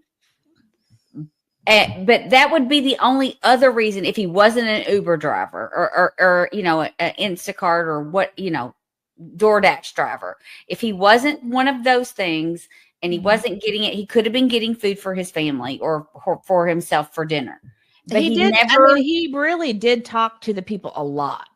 He did. But we don't know. He never left with food. From what they said, he never left with food. Not that we can see. Yeah, unless there's more video. Unless one of those people brought it out to him, he left without food. Guys, and I would really like to see the pickup part where if somebody was sitting out, wait, where do people sit to pick up, right? Because there's usually a designated area in the parking lot for pickups, right? Where people can just park up front and run in and grab, or the door, or, the food dashers will, bring the go orders out. I would really like to know where that is situated within the parking lot. But going back to Mr. and Mrs. E and their footage here, it takes about 7.5, 8 minutes to get from the Texas Roadhouse to the BP gas station. Allegedly, according to them, they timed it right. They showed their little timer ticking away, at the time. So I'm going to be generous with Katie and say 8 minutes, just to kind of be generous and say she could have had 8 minutes to get there. And then, she would have been caught on some traffic cams. There were cameras in the parking lot of the gas station, lots of cameras, they said. But they said that the theory would work because it would leave Katie about 2, 3, maybe even 4 minutes to do a handoff, right? And it did concern me when I saw the dumpster area. There are ways of being discreet, right? That's not to say somebody wouldn't have seen something. And I think that's what the hope is there, right? Is that somebody may have seen something, somebody caught it on camera. And that's it. I mean, according to this, it would be plausible, in my opinion, for there to have been a handoff, right? Because all we're doing really essentially is, somebody pulling up next to somebody else and, they either come grab Sebastian out of the vehicle or unexpectedly, right? Or he goes willingly, quickly, right?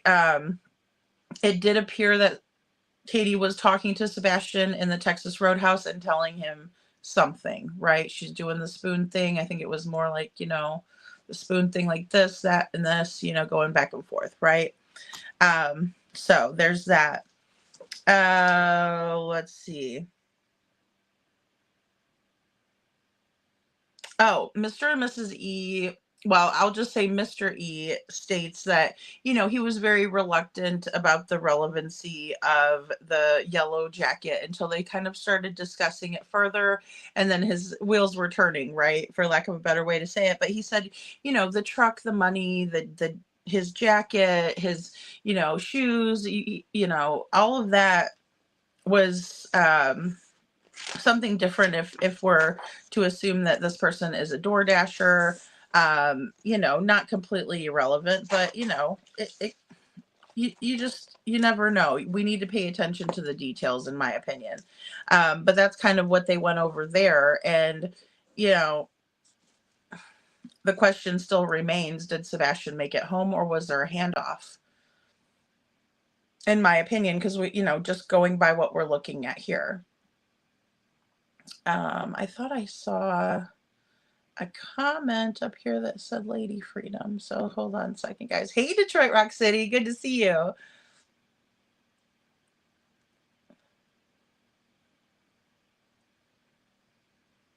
Okay, here we go. Sammy G says, I thought Lady Freedom, it was hindsight, but maybe it was Crime Time Buzz that had the video of Craddock slouched down in the seat looking sick or frozen or something.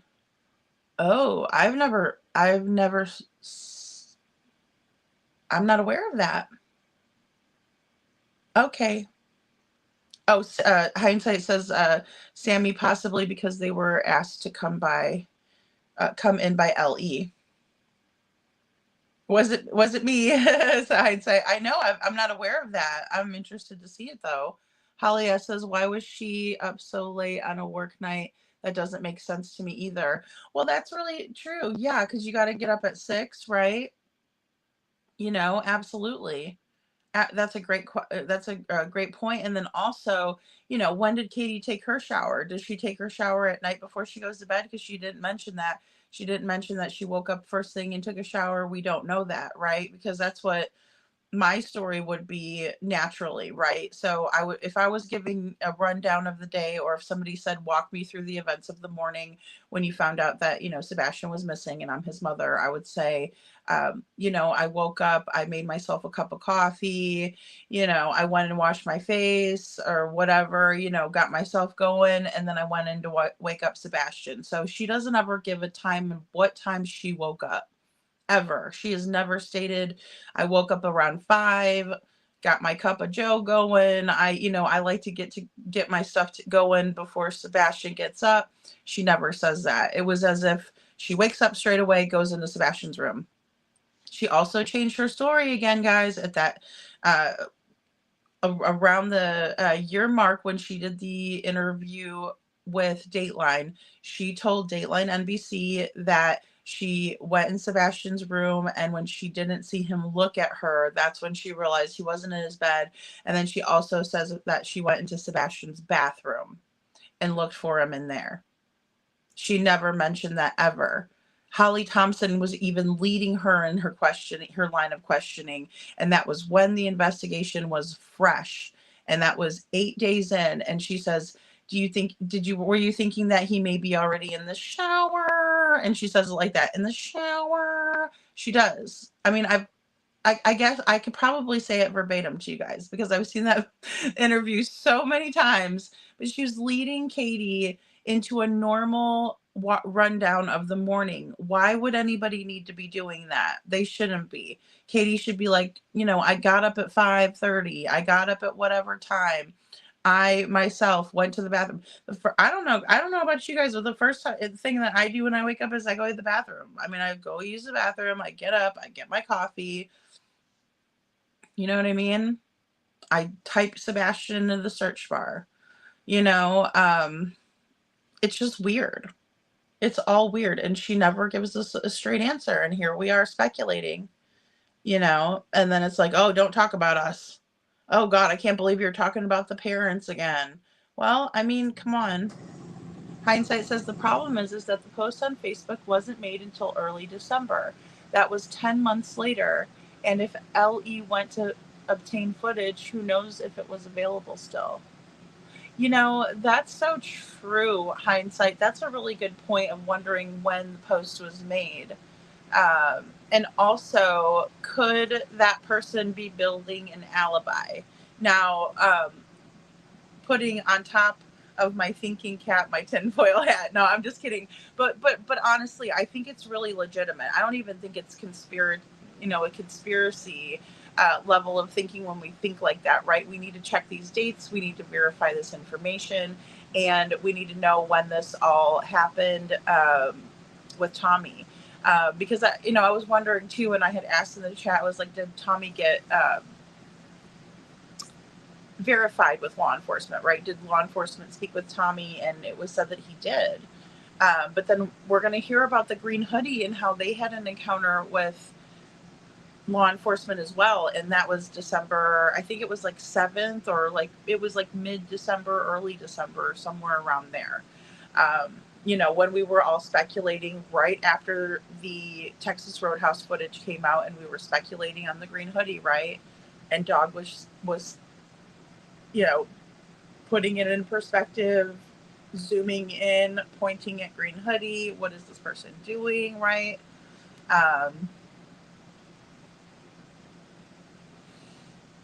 Yeah, well, and that's the thing too about people like taking videos down, posting and taking them down. You know, God only knows if they were threatened or what.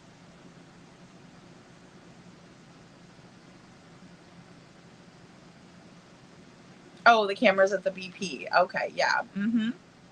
Yeah, and I mean there are cameras, you know, and that's what's really hard to believe is that there's cameras everywhere, you know. And why wouldn't law enforcement have taken these proper steps to, you know, weed out every possibility, you know? Yellow Coat went back and forth to the front 3 times. It wasn't just once. Yeah. And here's the thing too, that I was thinking about hindsight. Sorry guys, I had to kind of resituate myself here. Um, it's weird. It's weird that he still didn't get his food. Like, what ultimately happened? Because, you know, I get having to wait extra long, or like, dang, I really like that one girl. Because even when I was a server, you know, people would come in and they would be like, oh, I want, you know, Lady Freedom, whatever my name, my actual name, because they get to know me, and then, and you know, this is a server, if you guys have ever been a server, but you tend to get your regulars in there. They learn your name, and then they'll be like telling the hostess, I want to sit in this person section.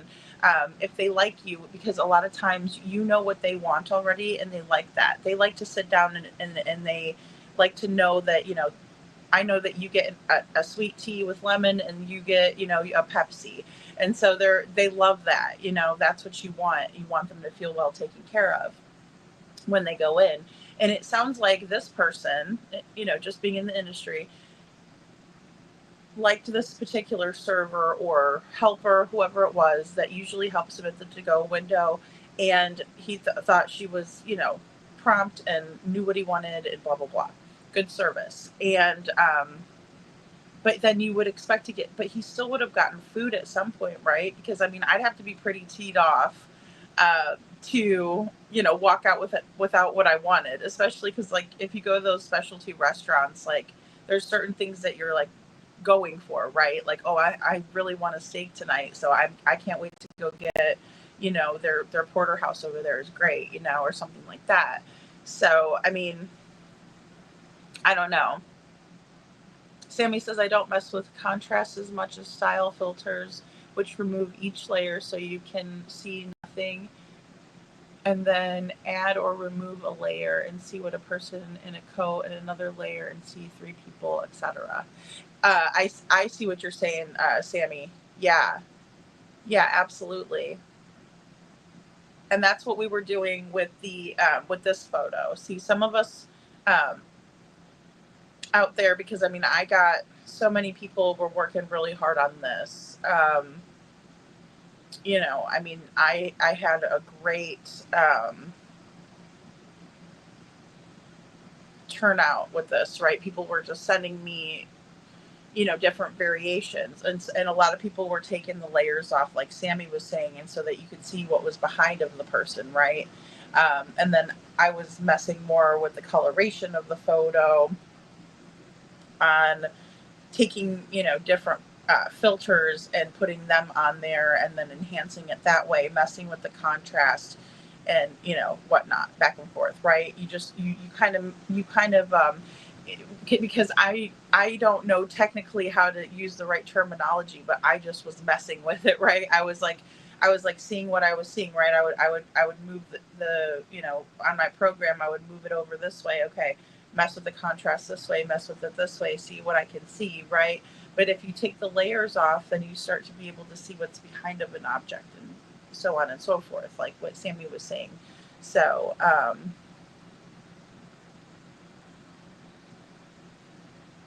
I saw a comment from Mammon. Oh, dang, Mammon, I think I missed your comment. Town Chat Cafe said, sorry, lady, I had to step away for a few minutes, so I don't know if you could answer my question yet, but who is Tommy? That's supposed to be the guy, Yellow Jacket. Okay, right. Sorry, Town Chat.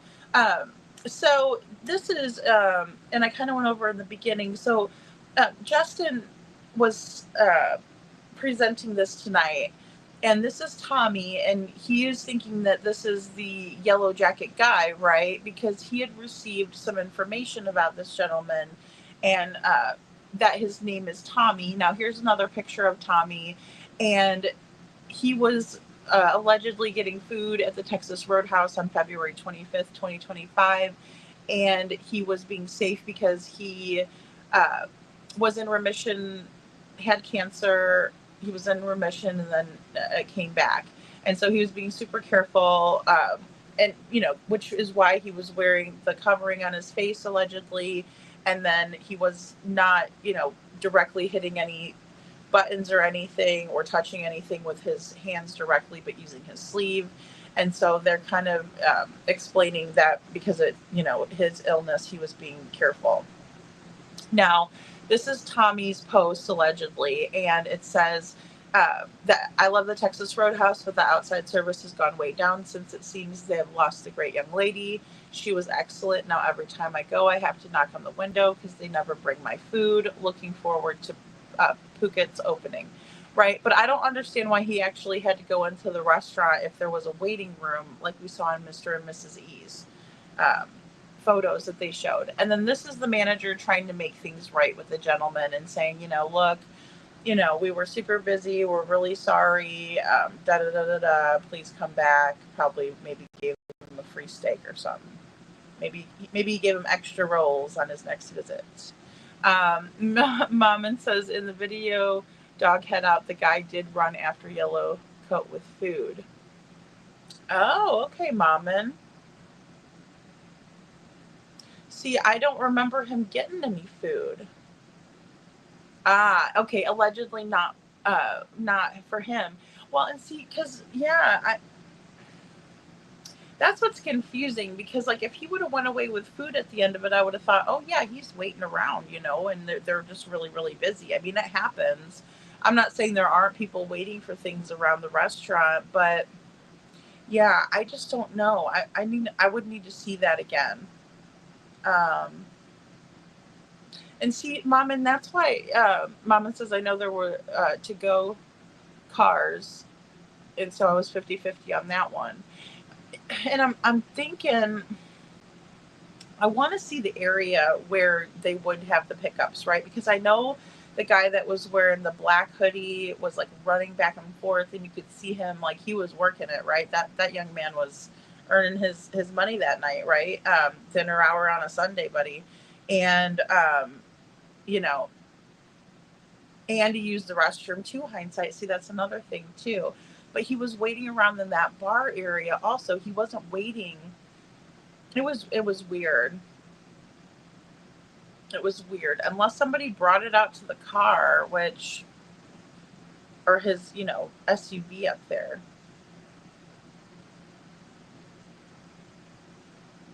Yeah, 2024, not 2025, right? On this one, you're thinking, this one, 2024. This one says 2024, February 15th, 2024. It says on this one. So that would have been earlier than Sebastian, though. Am I reading that right, guys? Or do I need to go make another cup of coffee? Dag nabbit. I'll tell you what. I got to get close to this. Okay, so February 15th of 2024, this comment was from Tony Noble, the manager of the,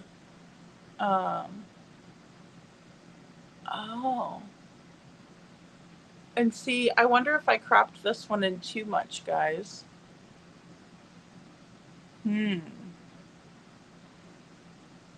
That one says 1 year ago. And this one says February 15th. So how if yeah, okay. I think we just debunked it or something right there, right? Am I right? Help me out, guys. I think I will make another cup of coffee either way when I play this next video. Oh, good catch, Town Chat.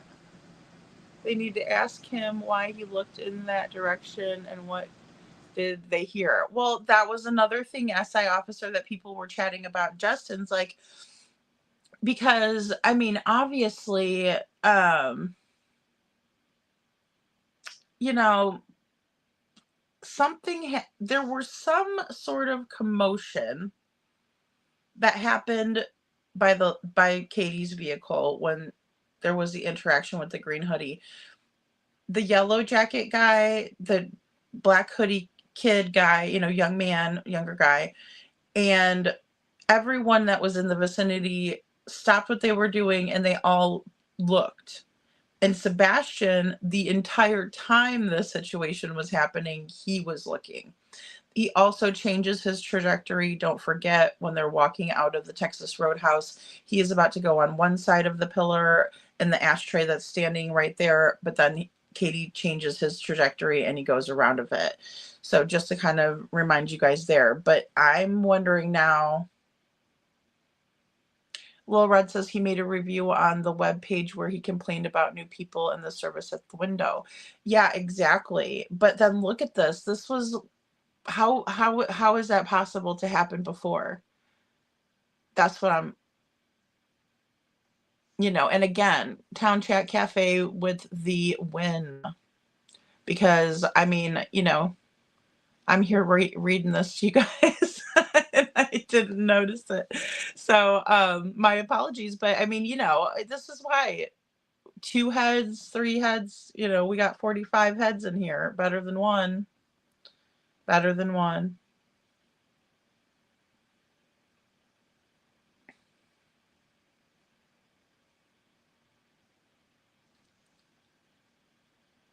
There you go. Join me with some coffee, Town Chat. I need it more than you, I'll tell you what, because and usually I would try to read everything on the page and then there you go. But I mean, my head was spinning, guys. I will tell you, I was like, oh my gosh, really? We know something about this yellow jacket, right? Because I'm interested. I don't want to hurt this man. I don't want to bother him. I don't want anything like that. I just want to know why he had Sebastian's picture on his phone, allegedly, in my opinion. That's where I get caught up. And then also I wanted to check the facial features and I didn't get a chance to do that. But this is where I'm stuck now, is right here. Because if this post was posted February 15th, 2024, that's a couple weeks before Sebastian was missing. So, that wouldn't have put it at the appropriate time frame.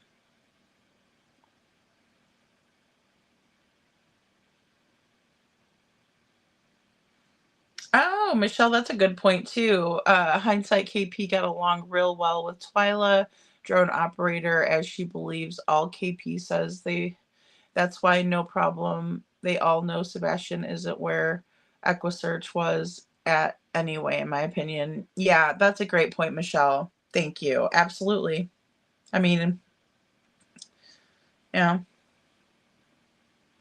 SI officer, how it works is is you text that you have arrived and they bring it out to your car if you choose.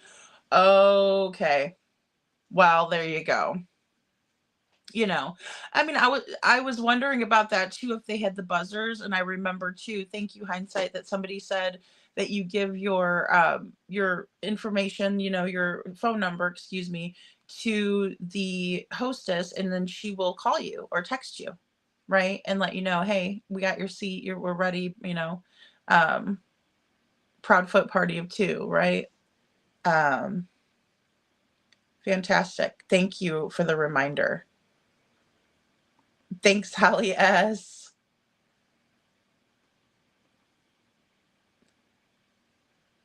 I'm just hitting buttons, Sammy. Good point. Hindsight, especially him being in a vulnerable state. Oh, absolutely. Yeah, most definitely, Town Chat.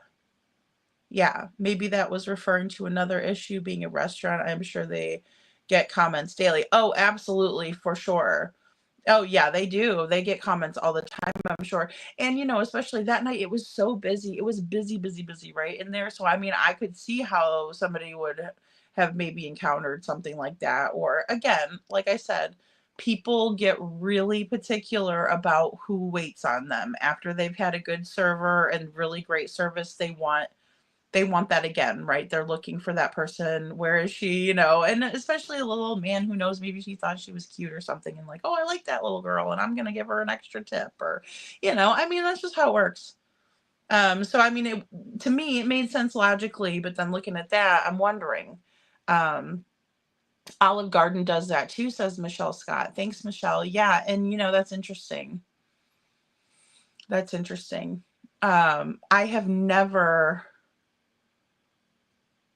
never given a server my phone number, or the hostess or anything. It's always usually those little buzzers. So thanks, Detroit. I need it. I'm telling you, girl. I'm over here like, uh-oh.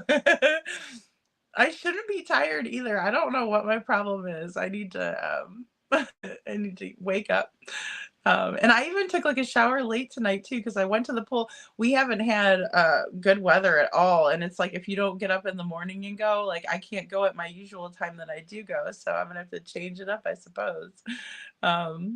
Because this rain is killing me. I felt like I was cooped up for like 3 days. I'm like, I haven't been able to go anywhere in 3 days.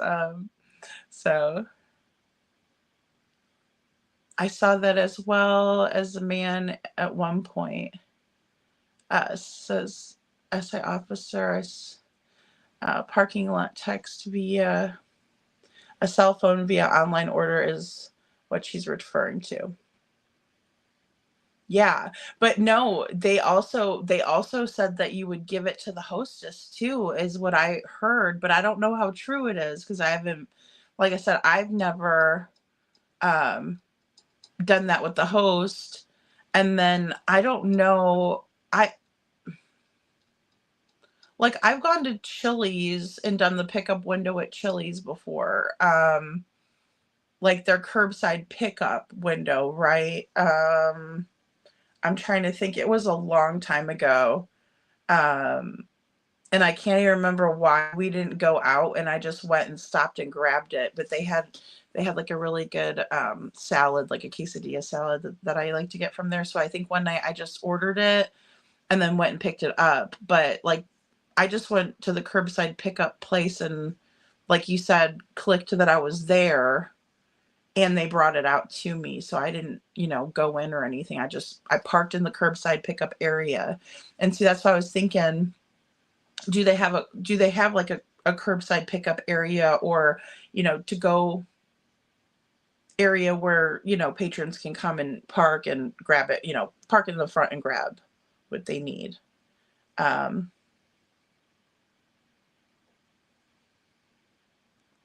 Okay. Oh, Sammy says you're right. He acknowledged that it was a week prior, Justin, but said that they were going through a transition phase or something at the window in the same time period. Oh, that makes sense, Sammy. Okay, I gotcha. I was like, oh, okay. Okay, gotcha. So it just showing that they were having some to go order issues. Oh, thank you, Sammy. Again, more heads better than one. More ears listening too, right? Because I missed that part.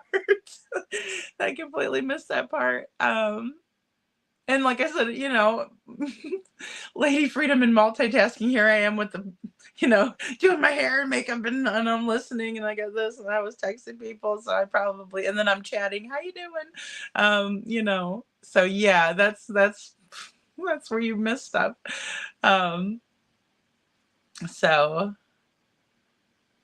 oh, I know. I love, I know. Well, see, I put my earbuds in, SI officer, and if I put my phone close enough, I could swim anywhere with them in. And I listen, and I do listen to things, and then I'll, go back and clip it or whatever. I'm surprised I should knock on wood. I'm surprised I haven't dropped an earbud in the pool or my phone or anything like that. So funny. Um, but it's relaxing. Or sometimes I'll sit in the hot tub too. I just went to Yellow Coat's Facebook back months. LOL, stalker, shaking my head. He's kind of funny. Well, and I mean, it's like, why wouldn't LE come out and make a statement about? Well, I'll tell you, we'll watch this. We'll watch this, and I'm gonna fix a cup of coffee really quick. But the green hoodie stuff, there's a lot of really great points that the E's bring in. So we'll watch this. So, I mean, I think that in itself makes the whole situation weird because he spends a lot of time there. He goes in, he goes to the bathroom, he comes back out, he hangs around for a minute or two. It wasn't really even cold outside, so he didn't stay inside for that 2 minutes to stay warm. Mm-hmm. He has on a mask. People weren't wearing masks at that time unless he's ill, sick. It is odd to It's just stay weird. in that area as busy as that restaurant was. Because we were in it yesterday and it was busy. It was busier that night. I'm sure it was. Yeah. The night. Sunday nights are busy nights usually. Yeah. We went on Monday night and you would have thought it was Saturday night. That's how busy it was. Like we had to park really far away and the whole thing. And then we went early too. Yeah, it was like 6:00 or something when we went. So I'm not going to read all of this, but this is the update. So we're going to kind of go to the green hoodie part of that. So I guess the question is yellow coat of interest? Is green hoodie still of interest? And are they both still of interest? Well, there'll be people who will argue with us that green hoodie's not of interest anymore. Well, yeah, I know they are. So I want to read what Sumner County said about green hoodie. And this was their last statement that they've made about the case. So I'm going to read this part. It's just kind of your typical statement. But the second paragraph is, today, detectives interviewed the person in question regarding their presence on the night of February 25th, 2024. We can confirm that after a thorough discussion with this individual, there is no evidence linking them to Sebastian's disappearance. Mm-hmm. And what's the date on this? My article is published December 13th. Okay, and it was 2024. And it said, what day was it? They said that police said they interviewed the individual on Friday about the night of February 25th. Well, that is a Friday. It was December the 13th was a Friday the 13th. So unless it was the previous Friday on the 6th, it would have been that day. Right, because there was some speculation that there was a person related to CP that passed away that was the green hoodie. There was some speculation there. Well, that person passed away in November. So that cannot be the same person. Right. So I wanted to kind of clear that up. That's something that's kind of been out there. There was several people that said that it was his relative. But what I want to get at here is in this paragraph. Sassy. Exactly. If we're going through the lens that Craddock generally wants to tell the truth, but be careful with how he's speaking. If you look at the language, we could confirm that after a thorough discussion with this individual, there is no evidence linking them to Sebastian's disappearance. Mm-hmm. Doesn't mean there's not suspicion. Doesn't mean that there's not other factors, but maybe they do not have evidence or anything of, at this time, linking him to Sebastian, disappearance, or something else. I mean, they've played semantics, or maybe the green hoodie is nothing. Maybe they have cleared this. But this doesn't say cleared, does it? No. It doesn't. No, it doesn't say This cleared. just says there's no evidence linking them to Sebastian's disappearance. That doesn't mean that after this interview they didn't have some suspicions and they're checking this person out. Mm-hmm. Well, They- do you want to they- show they them had a our thorough- video so they they had- can see why we This think just this? means they had a thorough discussion, right? Mm-hmm. So anyway, the green hoodie thing has bothered me for a while. It still bothers me. Because it bothers me because they didn't talk to this person according to them until they didn't even know who this was Right. at all. Until December. They claimed they had no idea in December that because Green Hoodie, other than Katie, would be the last known person to have seen Sebastian at all and talk to the mother in the parking lot. And they're like, that's not an important person to talk to. That is. How could anybody watch this video and not talk to this person? It's if that's true, if their story is true, they're incompetent. And then there's other stuff, we talk about this every time we do this. Every time we start talking about Green Hoodie, there's so many other things that don't make sense about it. So I'll be back.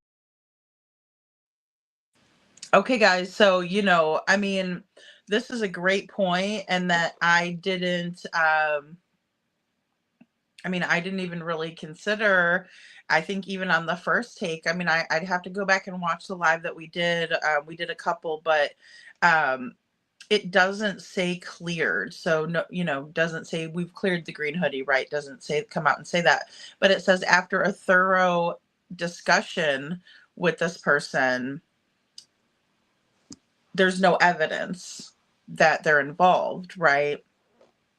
At that time. But the main problem, I think, and I've seen everyone's comments in the chat talking, and then around, I've seen comments. It's hard to believe that they've never checked into anyone at the Texas Roadhouse, seeing the video, right? Because we're all watching Quesadilla Explosion, Salad. Yes, Sammy, that's like my jam, right? Thank you. I was trying to think of what it was called. But yeah, like, it's amazing, right? That they never checked into any of these people. So then it leaves us thinking, why not? Why was that not relevant? Because they were asking for footage. Well, there's footage. And arguably it's the last time that we have a clear video of Sebastian. Really strange, right? Michelle Scott says, I think KP wearing zip up dark hoodie, same shoes on Sebastian's, a lot of talk, can't miss his walk for a mile away, while she took out the trash, looking and walking like him, in my opinion. Yes, Michelle, and also the Naruto run. She talks about the Naruto run, and she said you can't miss him doing his signature Naruto run, right?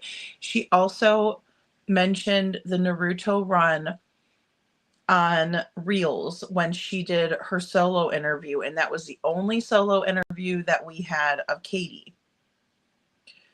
Every other interview, Chris is right there, but Katie went on Reels, and she was in her house. It looked like in her dining room area, and she was talking about Sebastian, and she said, he runs like Naruto, the anime character, and I never knew who Naruto was, and then I looked him up, and I saw that he was a ninja, and he ran with his arms backwards, right? Like, as if his chest is forward and his arms are backwards, right? And he's going. And, arguably people might say, well, that's an identifying feature of Sebastian, the way he walks, the way he runs. If it's unique to him, then it would be something to note, right? In case you see someone doing that and he looks like Sebastian, well, that could be two clues that it may be him. But then again, we see Katie doing these things, like adding to her story. Why wouldn't she have come out on Duchess for the Missing while they were on a 3-hour live, or whatever that first live was, however long it actually was? It was at least 2 hours long. Why didn't she say, please look for my son? He walks on his tiptoes. He runs like Naruto. He wears glasses. He's, blah, blah, blah, blah, blah. He has, freckles on his neck. He, when he's happy, he puts his knee out. Those are the things that are so very important that we need to be looking out for Sebastian's mannerisms, but she didn't do that. She waited until the Reels interview, and then she brought it up. And then we have the trash can. Then we have Katie telling Chronicles of Olivia, Sebastian took the trash out because that's his chore. He takes the trash to the end of the driveway. So, Sammy. KJ Max says they also use the word discussion as being thorough, but did not investigate thoroughly. That is such a great point, KJ Mac. Boom, right there. Right? A thorough discussion, but not an investigation into who this person was, why were they waiting by Katie's car for so long, etc. That is so true. And why didn't they find that to be suspicious activity? Did they just go to Katie's? Because I will tell you guys, I've been looking over old footage because I'm going back to the beginning, like I said, kind of analyzing some things. Kenneth Widener, Ken Widener, emergency management operator. He was the one that was with Craddock and the governor in the press conferences, along with a representative from the TBI. And Ken Widener says that he was heading over to Chris and Katie's house, as he does many mornings, and he's going to go talk to the family, right? So he's sitting over there with them. He was heading over there. He told that to a news anchor during the 7-day search. And he's like, I'm about to head over there and talk to Chris and Katie, right? To the parents. Well, what about Seth? Was Seth getting morning meetings and, debriefings? Because I don't think he was.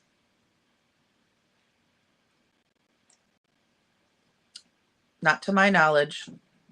As a matter of fact, there was a long time there where Seth didn't feel like he was getting any updates at all, and he was demanding for proof of life. And they finally showed him some clip of Sebastian walking out of the Texas Roadhouse. So it's just crazy. Good night, Hindsight. Thank you for being here so late. Thank you so much. I really appreciate you. So, guys, it's like even when we think we're getting closer, we're left with more questions and answers. And I think that's what is frustrating, right? Because we feel like we're finally climbing out of the hole, and then all of a sudden we lose our footing, and then we end up back at the bottom again. I don't know if any of you feel that way, but sometimes I really do. It's frustrating. So Michelle Scott says, me too as well, SI officer, but we all kind of knew Sumner County Sheriff's Office wasn't doing their job, ignoring the 5 CPS reports of a disabled child. There was abuse in it. They totally ignored it, in my opinion. I mean, that is another strong point, Michelle, and it's a given, right? If we found out about the CPS reports, it's a really good chance that the officers already knew about it once they started investigating. It probably was brought to their attention very early on. And maybe that was another reason why they thought that Sebastian could have walked off. Because I'm going to tell you, in the beginning, that was another one of my strong theories, right? Sebastian walked off. Something happened. He was upset. We found out that there was many reasons for him to leave, right? And so I thought, well, what if he decided to go walk somewhere by the water because he finds comfort there and he fell in? Or, but then you find out that that's really not very plausible when he left without shoes, allegedly.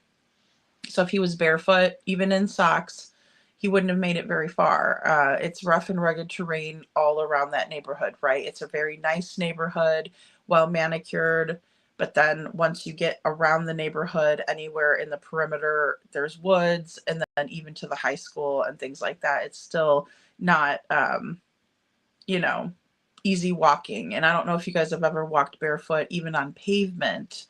Um, you know, you're not going to get very far without injuries and hurting yourself. And, you know, there's a reason why we wear shoes, right? It's not just for style and grace, right? We wear them because they protect our feet, especially in the middle of the night when it's chilly out. And Sammy G says, as KJ Mack just said, basically people make assumptions about what's being said, but don't really have their listening ears on. He didn't say interview. He said discussion. He didn't say cleared. Such a great point, you guys. Yeah, absolutely. He said no evidence. They didn't say nothing in the landfill. They said nothing leading to his whereabouts. So, Sammy, we have had to, you know, absolutely read between the lines and, you know, dig into the exact wording. I agree. And Sheriff Craddock has been the one that really has prompted us to do so. And I'm going to say that it's because he wanted to keep some things close, right, to the vest. But in the same way, you know, it's just like him saying, you know, it's of no evidentiary value, the flashlight video. And then Nick Barra saying, but it could be. And he said, we don't know what we don't know, but it's going in Sebastian's case file. You know what I mean? And so, absolutely. And we've really had to listen closely. And even with the shoes, the reporter says, he was said to have left barefoot. Did he leave barefoot? And Craddock says his mom told me that all of his shoes are accounted for, but I'm not going to say he's barefoot. And so again, we have another riddle from Eric Craddock, but not really. I mean, he's being straightforward, but we have to definitely listen to what he's saying and take it for exactly what it is, really, and really pay attention. So that is such a great point. Put your listening ears on. And the thinking cap, because we got to think about what it all means as well, because, he doesn't elaborate much for us. KJ Max says CP would be, CP would have kept Seth away, in my opinion. He has a habit of dividing people for his purposes. Oh, absolutely, KJ Mac. And I think for Chris, the narcissism is a big deal. Again, I am not a doctor. I'm not diagnosing or anything, but just the traits match up, in my opinion, from the traits that they give out in the DSM-5 and some of the traits that I've recognized, in my opinion. With narcissists, they like to triangulate and they like to create chaos within social groups, right? So if there's people, they're going to try to manipulate the situation, so they're always in control of everybody involved, and that comes and manifests in ways like different behaviors, such as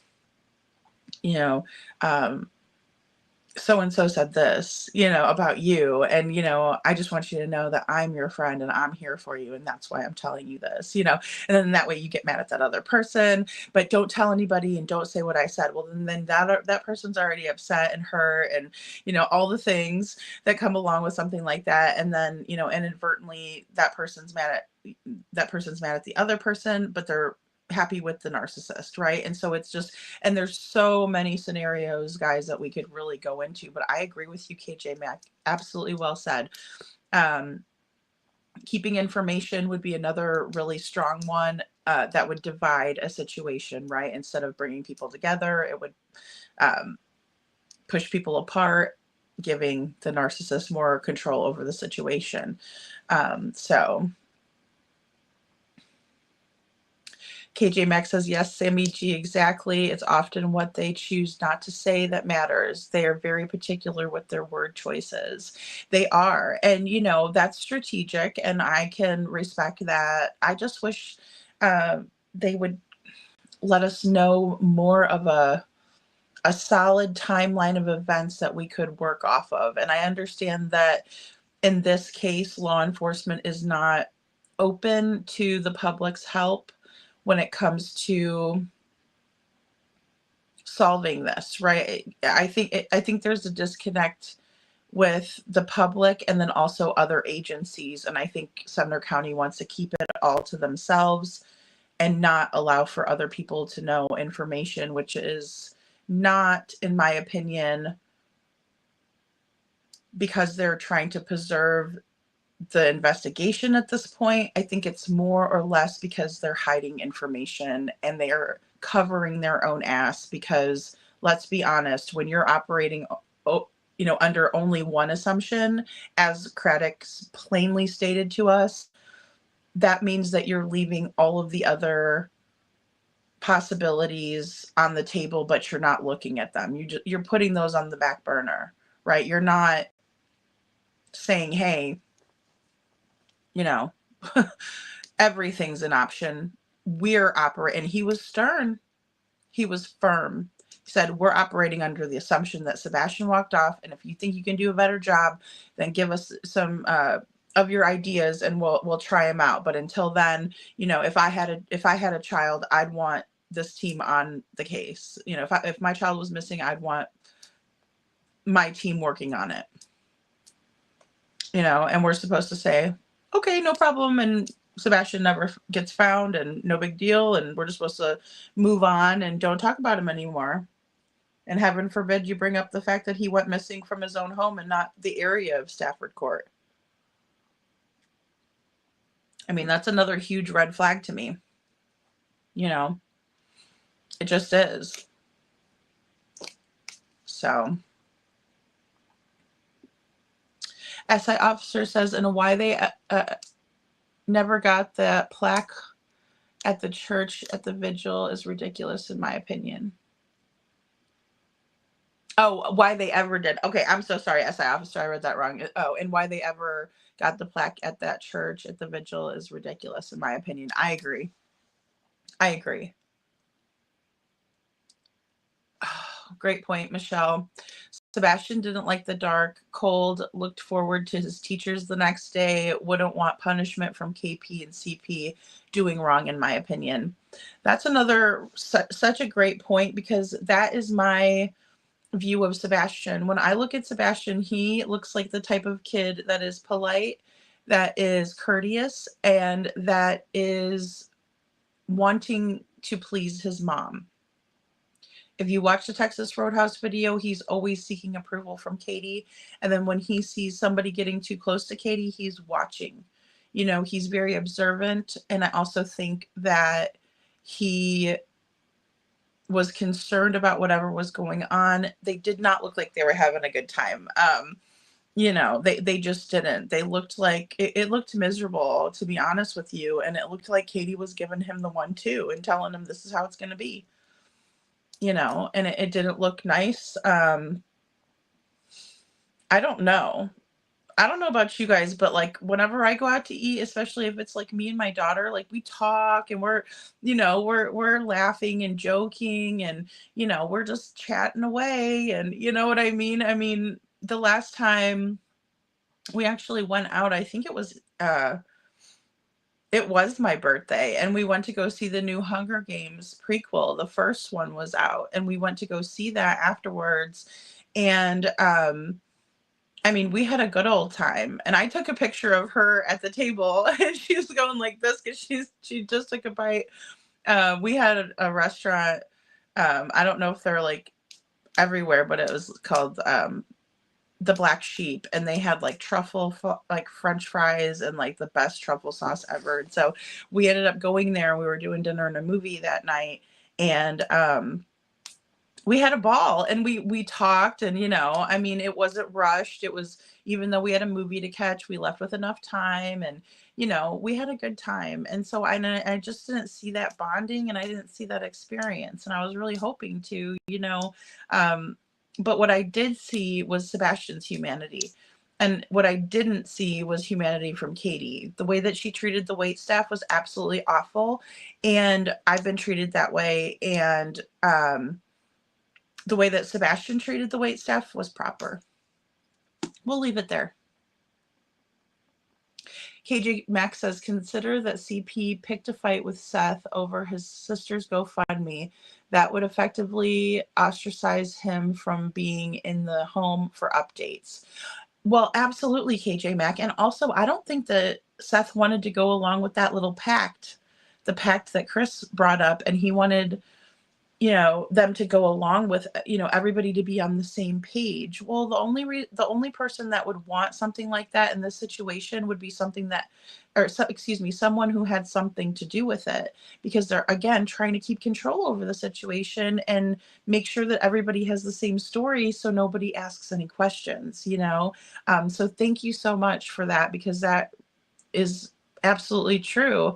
That GoFundMe was the catalyst for issues later on. Absolutely. And that was definitely said by everybody involved, right? There was a falling out, like you said. They picked a fight with Seth's sister, and then Chris was turning around saying, well, the law enforcement told us not to do the GoFundMe. Law enforcement doesn't give out legal advice. They just don't. They're not lawyers. But I will say that sometimes they might make their own opinion known, but it's not like they're going to tell you, you need to do it like this. But, they may have said something to the effect that typically GoFundMes can muddy the water because people might find it suspicious that somebody's doing that, right? That somebody's creating a GoFundMe and Sebastian's only been missing for a little while. The only person who's not going to give a shit about who says what is the person that's really trying to get funds to help them with the search of their son. And that's why Seth didn't worry about it. And he was like, whatever, it doesn't matter to me. I don't care what the public thinks. I don't care what anybody thinks. I want my son back. He's always been like that, by the way. So, but thank you, KJ Mac. That is so true, because that reminded me of the pact, and nobody wants who needs a pact? Find the kid. It doesn't matter. It doesn't matter about a pact. It doesn't matter about getting our story straight. The only stories that need to be straight are the guilty party stories, in my opinion. They didn't contact the lady that saw them in Oregon, allegedly, either. See, and I heard that as well, Sammy G. Thank you for, reminding me of that too. Because I didn't know a lot about the Oregon sighting, and I'm not as familiar with all of that. And, that's very interesting, because when I went over to Astrology for Mystics with Jen, she was talking about that too. So, people remember these things, and we jog each other's memories and be like, oh no, but wait a minute, what about this? And that's so important. That is so important. Thanks, Sammy. Hey, Rob Beanie. Rob Beanie says, don't you think it's odd KP made it sound like such a big shopping trip? Then we find out she bought socks and a few snacks. Yeah, she acted like they had to unload all these groceries. That's such a great point, Rob Beanie. Absolutely. She's like, it seems like they were there, unloading all these groceries, and then she had all this stuff to put up. And you know how it is sometimes, especially if you buy in bulk, you better have room for it.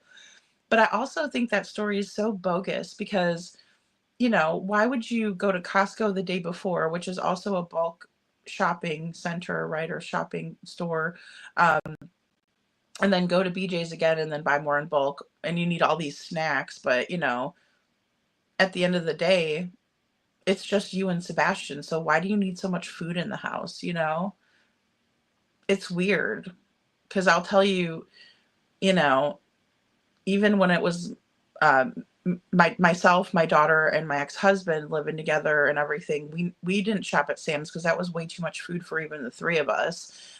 Now I did go to Sam's for certain things, like toilet paper and paper products, things like that you can get cheaper.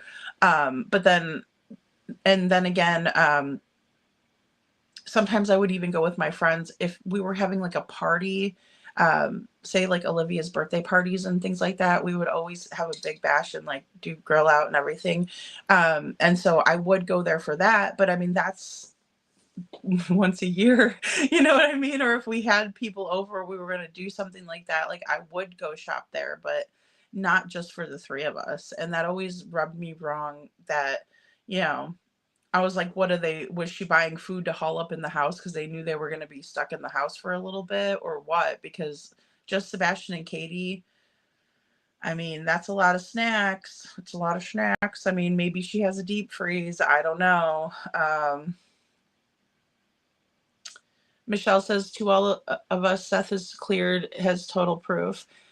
That only leaves the two with the most motive, means, and opportunity, in my opinion. Absolutely. Seth has been transparent. He's like, you want my time card? Here it is. Oh, Nancy Grace, you want me to hook up to your polygrapher, former FBI? Sure, why not? You know, I mean, but Chris Proudfoot, he did the tour de YouTube and lied to everybody about his poly. And then he had the balls to look at Nancy Grace and say, name the place and time, ma'am, and then never show up. The disrespect. The disrespect. KJ Mack says LE has also allowed wild speculation. Yes, clamoring in high emotional environment. I would do this if I wanted my suspects to get angry and slip up.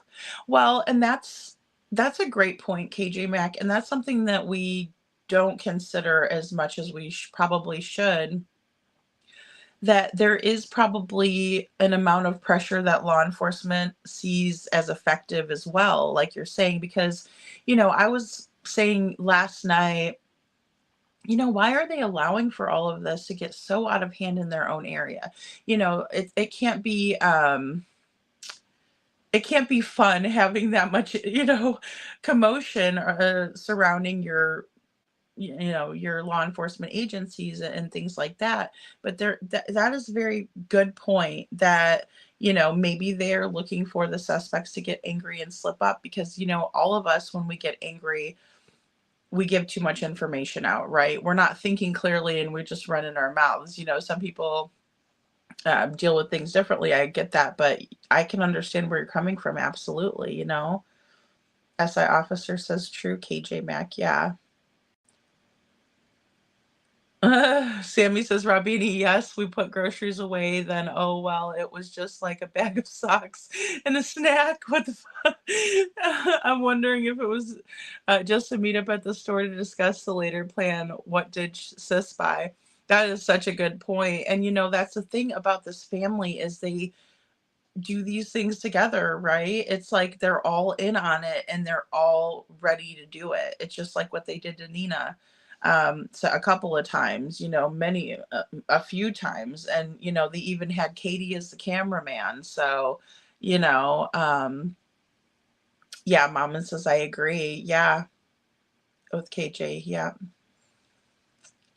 And then they were home for hours before Texas Roadhouse. No info on what they did except put groceries away, in my opinion. Exactly. And that's another major lapse in time, right? Because I said they went back to the house and chilled, but they never said what they did, right? Temporal Lagune, again, lapse of time where we don't know what happened or anything like that, And maybe Katie had to go back to the house and get something prepared. I mean, if we think about this day, it's really important. And it sounds like they got up early enough to have breakfast and talk on the phone and then coordinate this picking up the niece and bringing her to where her mom was. Why did Katie do that? How come her sister-in-law didn't go pick up her own daughter and take her to BJ's and then meet up over there? What was the point in them meeting at BJ's? I understand that there was a grand opening that day and Sebastian likes the samples, but they had to go pick up the niece and meet the sister there. So it wasn't really about Sebastian and taking him for the samples. It was about meeting the sister and dropping the niece off, right? Or part of it was about that.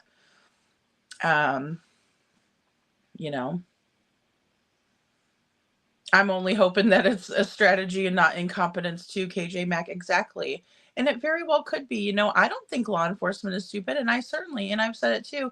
I certainly have never thought that Eric Craddock was stupid ever. I think he's smart, and I think he is a well-educated police officer, and some of them are not. Some of them just have great on-the-job experience, and sometimes that's better because you could learn everything in school, and then once you get out there, you have to apply it. I get that too.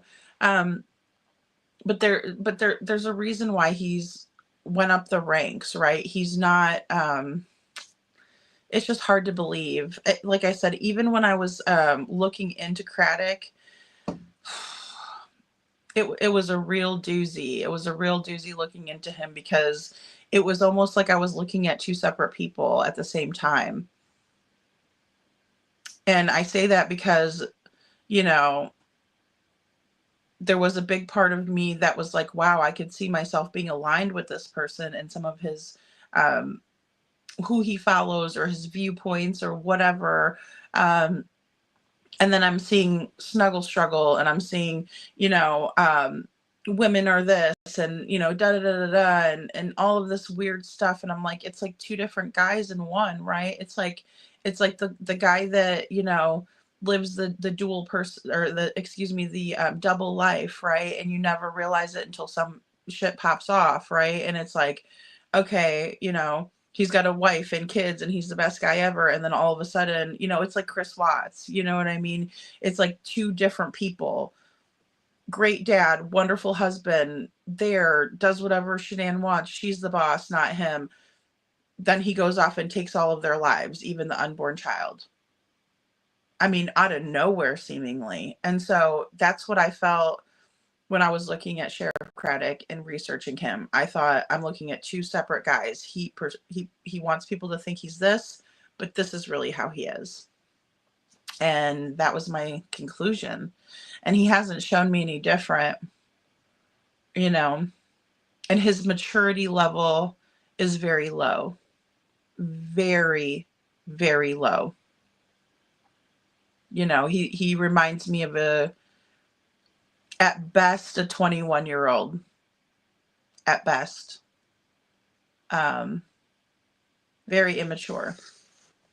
So, hey, little Miss Sharon, good to see you. Oh, well, great. I'm so glad you're off work now. I hope you're relaxing. Thank you for being here. Mom and It Up says, same Lady Freedom. It's rare for us to get time out, so it's always special.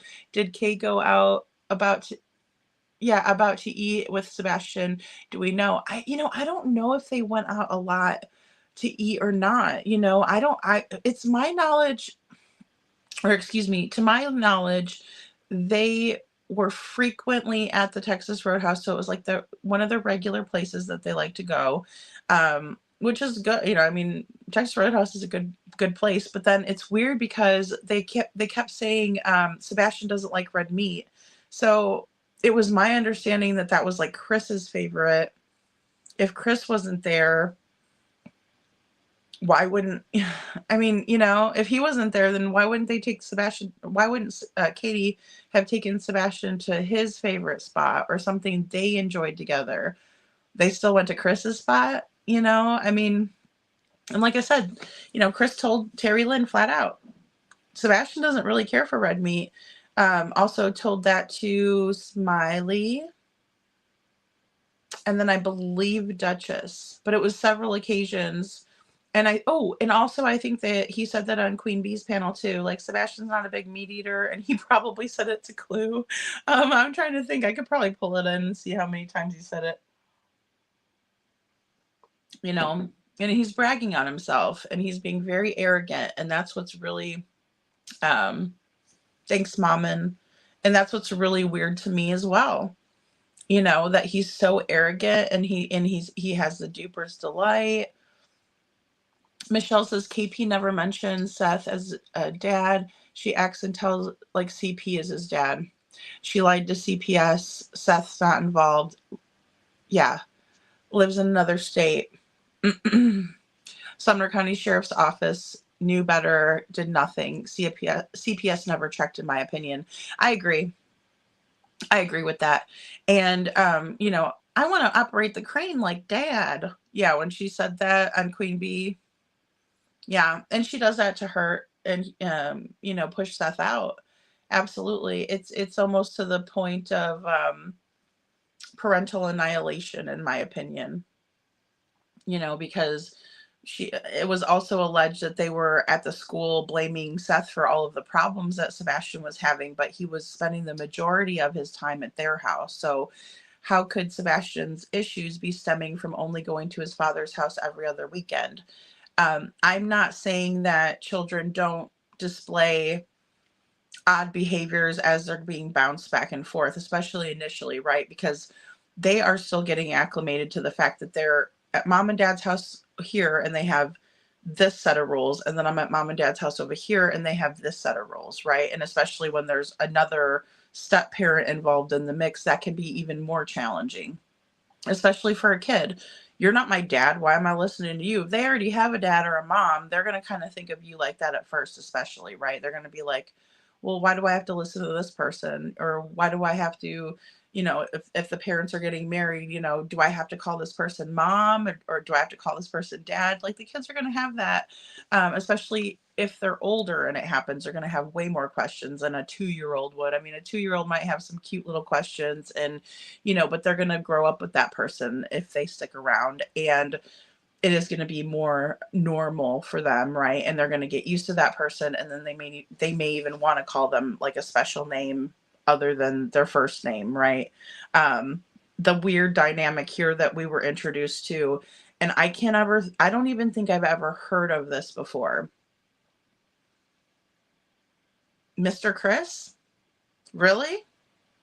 Because I've never heard of that before. Mr. Chris.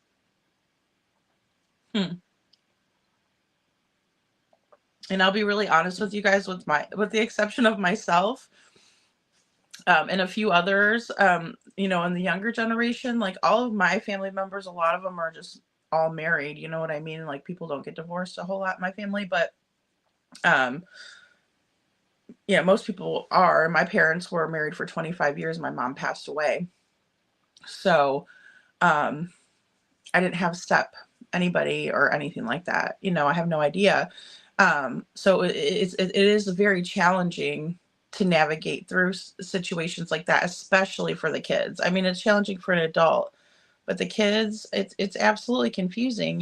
Who do I listen to when I'm at mom and dad? When I'm at this parent's house, they tell me I can do this. When I go over here, I have to not do that, right? And for Sebastian, it was like the most disgusting thing about poor Sebastian is that he was able to use the bathroom regularly when he was at his dad's house for 2 days. And then he'd have to go back and wear pull-ups when he got back to his his mom and his stepdad's house, And I was telling a friend this the other day. I'm like, it's funny, all the fairy tales are always about, evil stepmothers. I'm like, but look at Proudfoot. We got an evil stepfoot on our hands over here. So, hey, how you doing? Good to see you. Thanks for being here. All right, guys, I'm going to play this very next clip because I'm sorry I'm jabbering away like a monkey in a tree here, and I am a little behind. So here's our next one.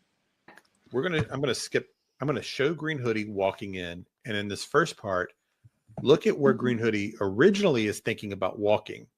She's originally looking like she's going to walk toward this like handicap zone here where you've got room for wheelchairs, right? But then she changes her direction and goes back to walk in between the two cars. Like, she's walking straight toward that white car. Then she turns and goes back so she can wedge herself in between these cars, where she is at the 1822 mark, 1822.50. And then she just hangs out between the two cars. Yeah. So 622 is 10 seconds before 623, right? So she's just hanging over there doing whatever she's doing. For quite a while. Right.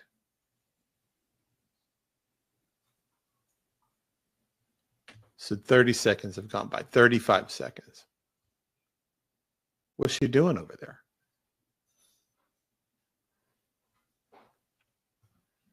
I don't. If you're law enforcement and you see this, and you either missed it. You can kind of see the movement too. You can see her Yeah. body swaying back and forth. Yeah. Just right at the windshield line. But now then it So just now, stops. Now it goes away again. There you can barely see her come into frame again. so here comes Yellow Coat, who had been waiting in that section for 1:44, with Katie and Sebastian, just all coincidentally. And of course, everybody's seen this. Sebastian's not quite sure where to go. He's looking at that person, of course, standing in between. And that green hoodie person waves Katie back. This is such a tight spot between those cars. I mean, she's almost kind of rocking back and forth too. To me, I think she's waving Katie back, like, come back here with me. And I'll tell you, if I'm a mom walking to my car, I'm not walking in. I'm letting her come out first, right? Why am I walking into this wedge space other than unless I'm wanting to talk to her? Well, and he's watching the whole time. Yeah. She should have been like, oh, no, you go first. Come on out. Instead, Katie makes the choice to wedge that lady in there where they have to squeeze by each other if they're strangers. What sense does that make? Weird. That makes no sense. Right. And she had already been there at this point for 1:17. That's weird. I mean, why would you be standing there for that long? Right. It doesn't, there's not a, I mean, Katie could come out anytime and explain this, I suppose. And then that person, yeah, so now they're getting in. And you see that, can y'all see my mouse? Yes. Where people have thought that might be a face, I think that's the side view mirror. Yeah, I think it is too. And so I think that's where the confusion came in. See, it's closing back. I think that's what happened there. So now Green Hoodie goes inside the restaurant and is there for about 5 minutes. So I'm going to skip ahead to when Green Hoodie comes back out. She's in there about 5 minutes or so. And she does go to the restroom. I don't know about Yellow Coat though. I mean, he is talking to the worker. I mean, he's really engaged in what's going on. Oh, well, you can see that Yellow Coat never left with food, right? Right. It's like something was wrong with his food. It wasn't done yet. I don't know. It was kind of odd. You can see him talking to him. And that guy didn't have any food. Okay, so here comes Green Hoodie. So I'm going to pause here a second. Yeah, so we can go back to Yellow Coat if we want here in a second. I just wanted to get this Green Hoodie thing. So when Green Hoodie comes out, you see this little place here. That's a walkway.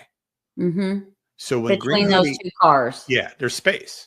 Mm-hmm. So Green Hoodie made the choice to walk into this tiny little space here the first time, avoiding these two giant spaces. But when she left, she made the logical choice to walk through the big gap, right? Yeah, that doesn't make sense. So here she goes, walking through the logical space. Yeah. Where you don't have to like brush up against cars. And she continues on, goes back the way she came, and hangs a right. Right? Mm-hmm. Okay, so we got that. That does not make any sense. Mm-mm. So I just want to. So Yellow Coat never comes back. So I'm going to just show the last time we see Yellow Coat, so we can confirm that he did not leave with food. I think though the guy that he was talking to has food going back out. Yeah, but the down that sidewalk where Yellow Coat walks, that's where all the to-go parking is. So people can be sitting in their cars waiting for food. So we don't know. It could have gone to him, but it could have gone to someone else. Right. Okay, guys. So that's where they do tell us like kind of exactly where the to-go parking is, but I don't think that they ever show it. But they did say that down that lane, in that direction, I should say, is where the go parking is. You know, and I would think it would be near the window, obviously. But you know, you just never know. It's just, you know, it is what it is, and it is where it's situated, and that's just how it is. But that's what they were saying, and I just kind of wanted to point that out really quick. So the Green Hoodie was waving at Katie, and we did see that in there.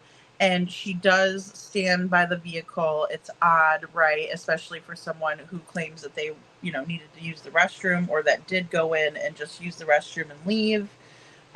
It's not like she was waiting on anybody, like waiting for a party that she was meeting. It was busy that night, so there was probably limited close parking, but she does ultimately walk back to where she came from. But they did point something interesting out, that Green Hoodie was not only waiting by Katie's car, she also chose to squeeze past her exactly when she was coming out of the restaurant. And then when Green Hoodie enters the restaurant, uses the restroom, she actually takes the logical way back, meaning she actually went the way that you would think somebody would go, so they could easily pass through, instead of going the way that somebody is coming out and going to their vehicle. Because if it was me and I was going that path and I saw somebody coming straight there, I would have backed up and went around. But she didn't do that. She passed by Katie for a reason, seemingly. And it's very bizarre, and I can't overlook that. I mean, it's something that is definitely cause for pause. Hey, Tony Fire, good to see you. Hey, I'm finally up late for you. Good to see you.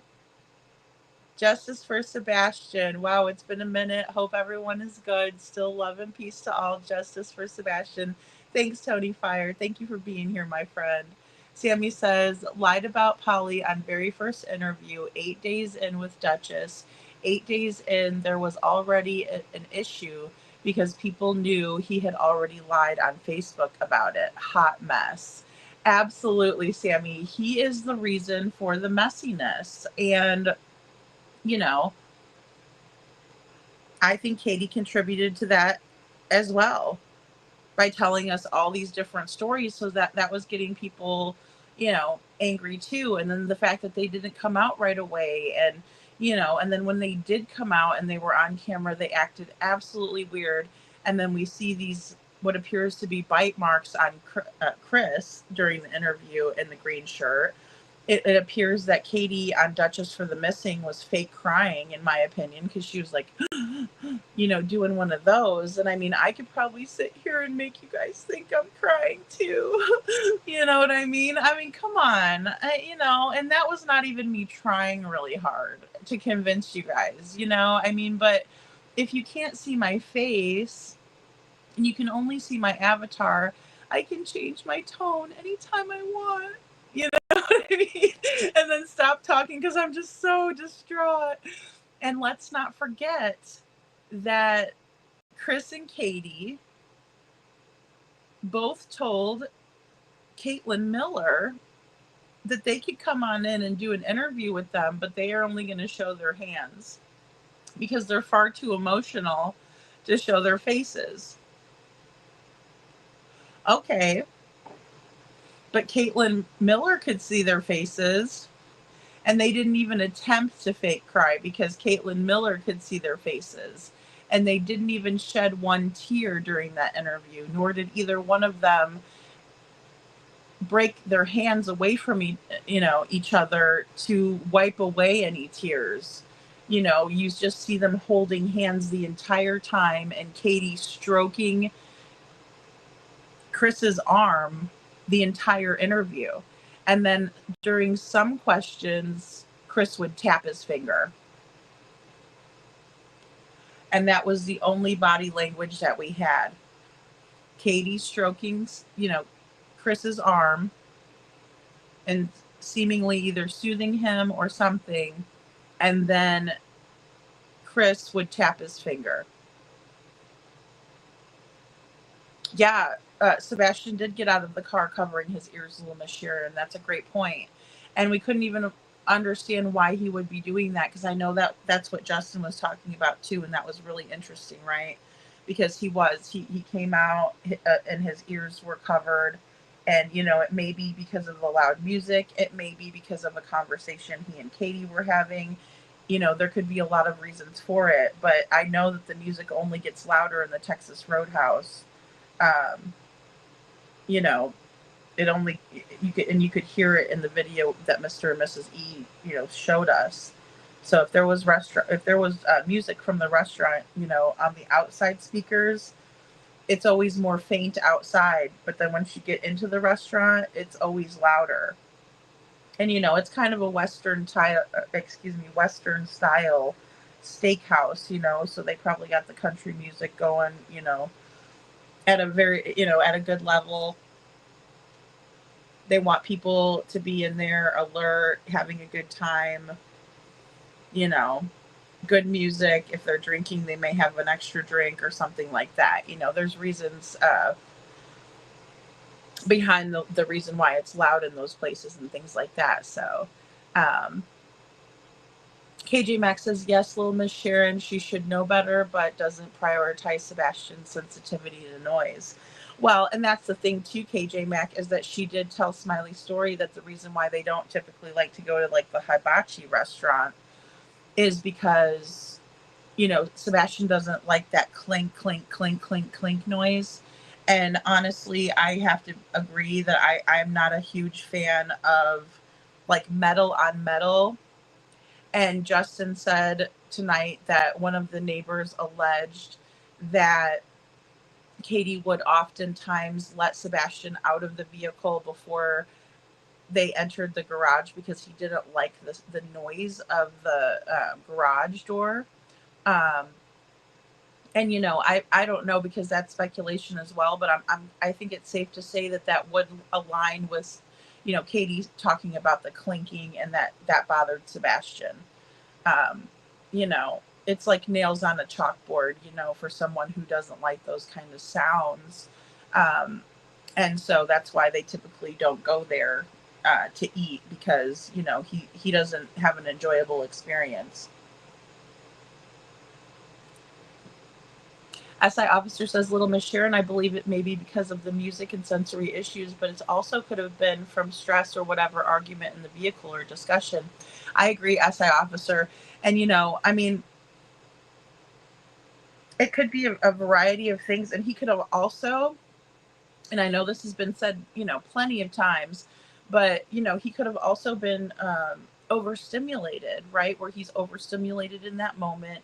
And he is, you know, he's had it for the day, right? So just that music and everything was just like, you know, it could have hit him all at once that, you know, I've had a long day, and here we go into another really busy environment. And, you know, he could have been feeling some anxiety at that time too. But you're right, SA officer, they could have had a conversation in the vehicle, because I'm here to tell you, when he points at that game system and asks if he can play it, and she just whips a menu out and tosses it across the table, right there, I was like, oh, this is not good. This is why we weren't allowed to see this, because you can tell it was not a nice dinner. And also when she starts doing that, the deal with the spoon, you know, back and forth, and doing the head bop and giving him the 1-2, it's like, you know, yeah, Mr. Chris. Oh my gosh. I've never, and I'll tell you, you know, I mean, I've never, you know, been married again or been like a stepmom fully, but I mean, I've dated guys with kids, and there's no way I was like, call me Miss Trish or anything like that. No, no, because that's not very welcoming now, is it? For one. And two, it's not endearing. There's nothing loving or sensitive or caring or, again, inviting about that at all. That's more of like a control freak, nasty stepfoot and evil stepfoot. Something you would expect from an evil stepmom in a fairy story, but this time it's Mr. Chris and Mr. Crispy. And cameras in the house, cameras in the car. Oh, on the house, Life 360 tracker upgraded. Blah blah blah. Who's tracking who? Who's being true? And who don't even care anymore. Exactly, Sammy. That's great. That needs to be the new country song for this case. Amen. Oh, girl, I'm telling you. And it's just it's like with all of these devices, the iWatch, I mean, all of it. All of it. It's like Rob Beanie. That was just a Sammy, yeah. Evil Farquhar. Oh my goodness. She changed directions, I think, because those people were also walking to that car. I mean, there was a lot of activity, little Miss Sharon, absolutely, in front of Katie's, in and around the vicinity of Katie's car. And then there's some sort of a commotion that causes everybody to stop and turn. What about that? I want to talk to Tommy about that. Tommy, reach out. I mean, if that is in fact Tommy and he's the yellow jacket guy, I would just want to ask him those questions. I would just want to say, what was that commotion? I mean, I understand you were hungry and you were waiting for your food, and maybe you didn't get it like right away, so that's why you're kind of around. But can you help us out and let us know why you guys looked in that direction? Or do you remember that moment when there was something that caught your attention in that direction, something like that? But I mean, golly, little Miss Sharon, oh, sorry.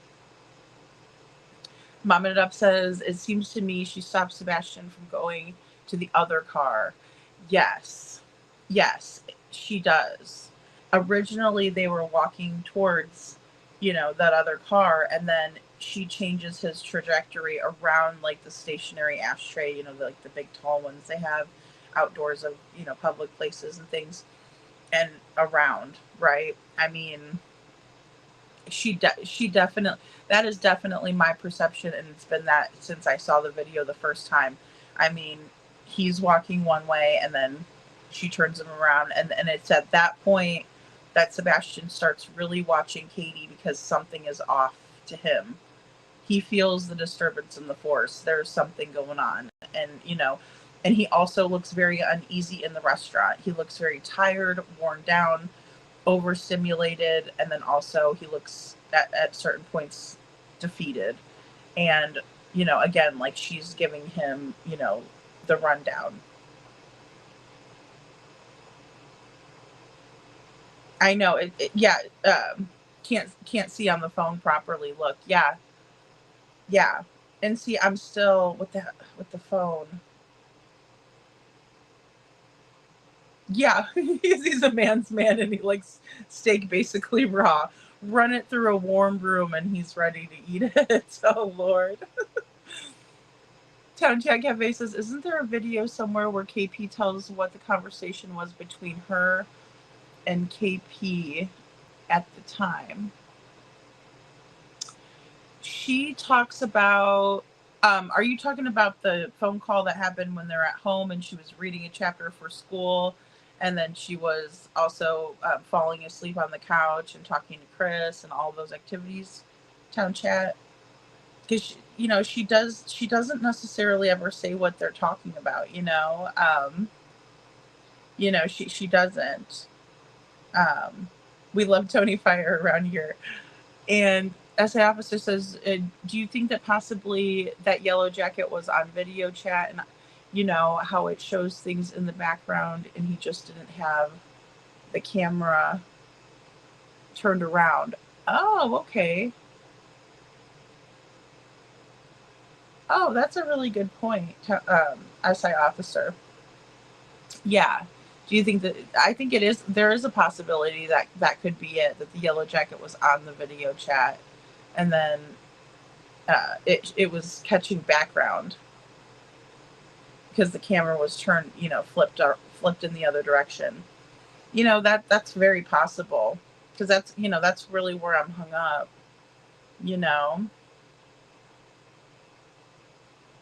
Oh, it's winter there, huh? And it's really cold. Oh my goodness. Yeah, it's been so hot here, and everybody's been saying how hot it is. It's so hot, hot, hot. Even in here in these chats, and then on the other chats I was in too, Tony Fire.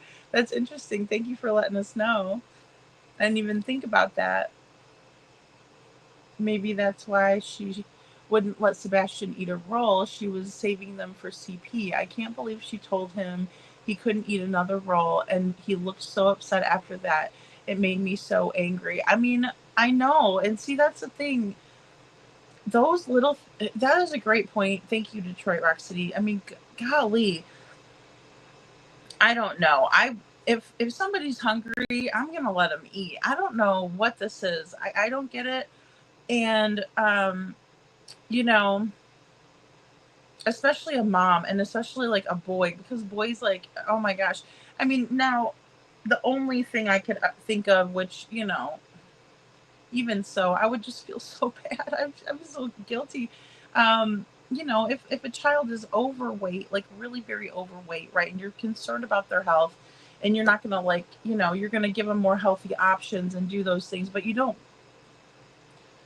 take their food away, because that's gonna give them that's giving them a complex right there. You're gonna give them an eating disorder, for crying out loud, or something, and make them feel negative about themselves, or they're just gonna be hungry, and that's horrible.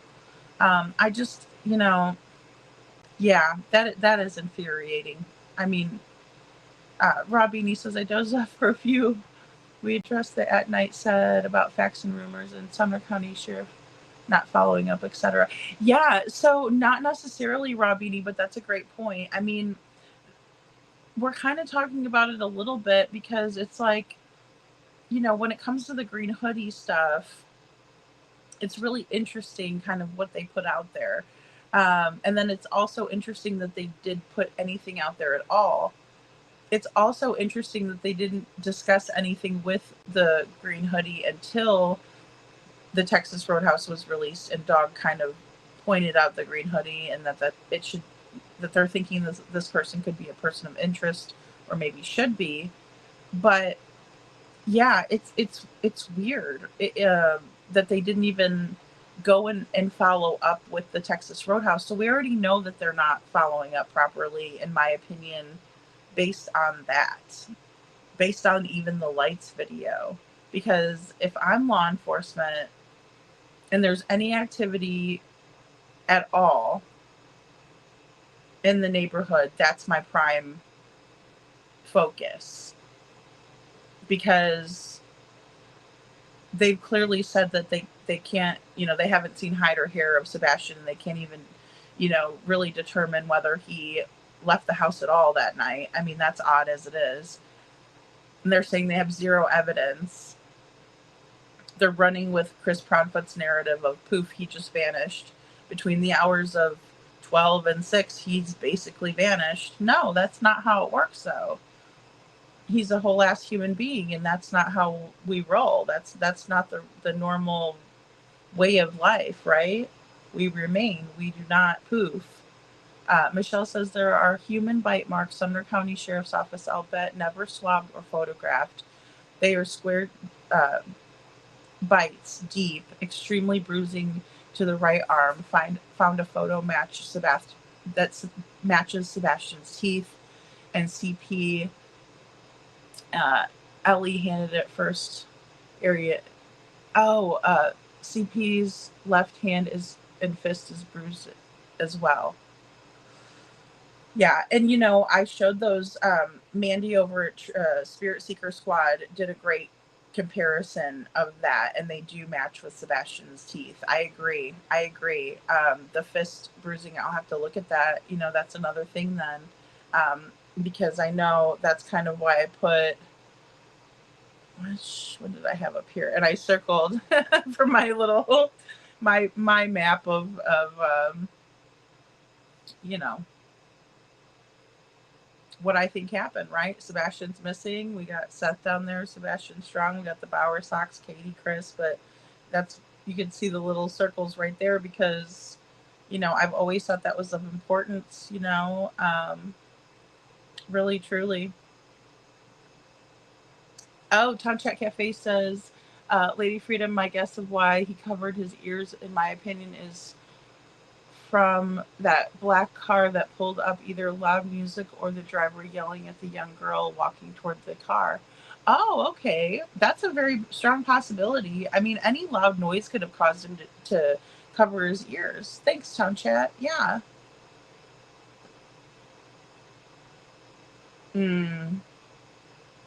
Absolutely, SI officer. I think it did as well. You know. And said no to Sebastian reaching out for bread. You know, little Miss Sharon, it is just, I don't understand it. I don't.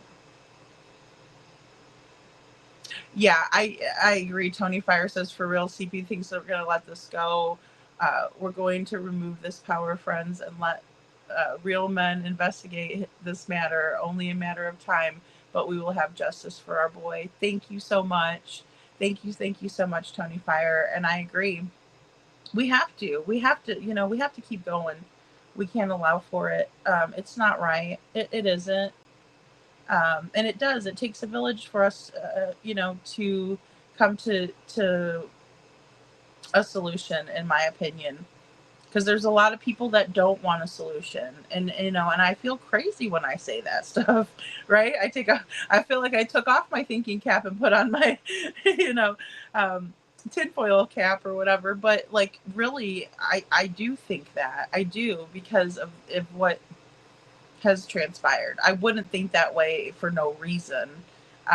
You know, so I don't think it's as big of a conspiracy or whatever, but there's a lot of people that would say that, you know, well, why would you say that? Or that's crazy, or that's conspiracy, that somebody, you know, would not want this child to be found. But I believe that they don't, you know, I just do, because, you know, taking down the flyers, the threats, like everything, it just, taking down signs. All right, guys, here's another clip too of now you're going to see the area around the Texas Roadhouse as well.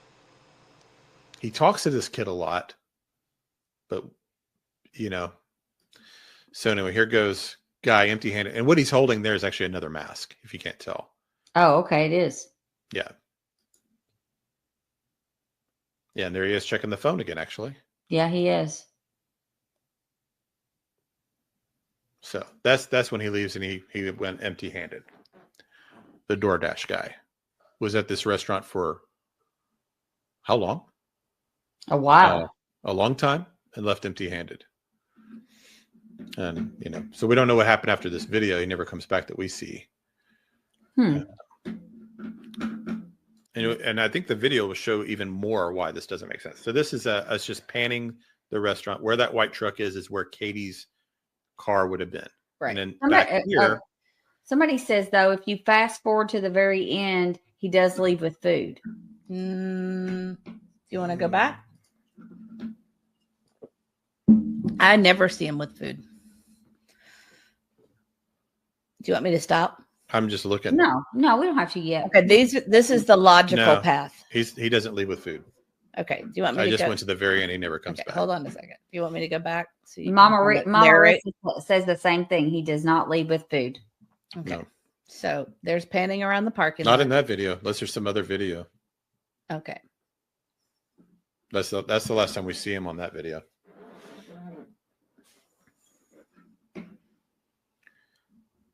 Unless at night or somebody dropped a different version or something I'm not looking at, but this is, I'm pretty sure. But yeah, so okay, so we're walking in the logical path. What I think would have been the logical path to enter that green hoodie just avoided. The crosswalk, straight to the sidewalk. Straight to the door. Then you make a right and you go to the door. Would have made a whole lot more sense. Is this the one where the path that she chose instead? Okay. How far across? It looked more like she was kind of across from. Well, wait. Just keep watching. The back of Katie's car, though, it looked like she was closer to that area. We do all the paths. So she actually goes further. She walks past the door to come back. She takes the long way if her point is to enter the restaurant. But you'll see. Okay, so this is the path that was taken, correct? I think that's what this one's about to be. Yeah, so I'm showing how she skips the whole big gap there. Right. Instead, she chooses to walk past a car that was parked here. So she walks past the front door so that she can take So this she can terrible angle. purposefully, yeah, so she can purposefully go right there between Right. the cars where there's not even a space. I Right. mean, there's no room there. It doesn't make sense. Why are you skipping the front door if you're here to go to the bathroom? And why are you standing in this space for over a minute? And I mean, she was there for a good over a minute standing. I mean, That's weird. It makes no She sense. walks past the front door so she can double back to go wedge herself in between these two cars. There is no Logical there's reason. no logic to that at all. Unless there's something she needed there. Tennessee nurse said that Vanderbilt Clinic should have a camera outside. Don't ask me how I know. I would hope that law enforcement has those, but they didn't even check Green Hoodie, so if you believe them, Right. until December of 2024. Mama Rissa says almost 2 minutes. Exactly. Yeah. Okay, I'm gonna keep going. Yeah. Okay. So this So is where Green Hoodie. We're just going to go in this really tight space as opposed to that wide area that's wide open. So just trying to give some perspective of what's there. Yep. There's the to-go window and the door. And there's the front door. I mean, it's like she went in an awkward way. And this I think was, we're showing how she left. yes. This is the view of, Like, yeah.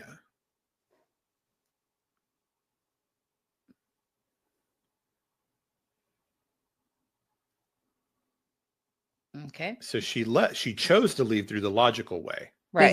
Through the wide area. Right. And then she went right over and then took a right. Correct. Yes. And when Tennessee nurses talk about Vanderbilt, that's the building in front of us. Correct. Mhm. That's one of those. Okay. And so this is that back area behind those bushes. Yeah. So this is where Vanderbilt is. if you watch Mob Crew, where they kind of honed in on that car driving through, and it looked like Green Hoodie running back here. This is the area. Right.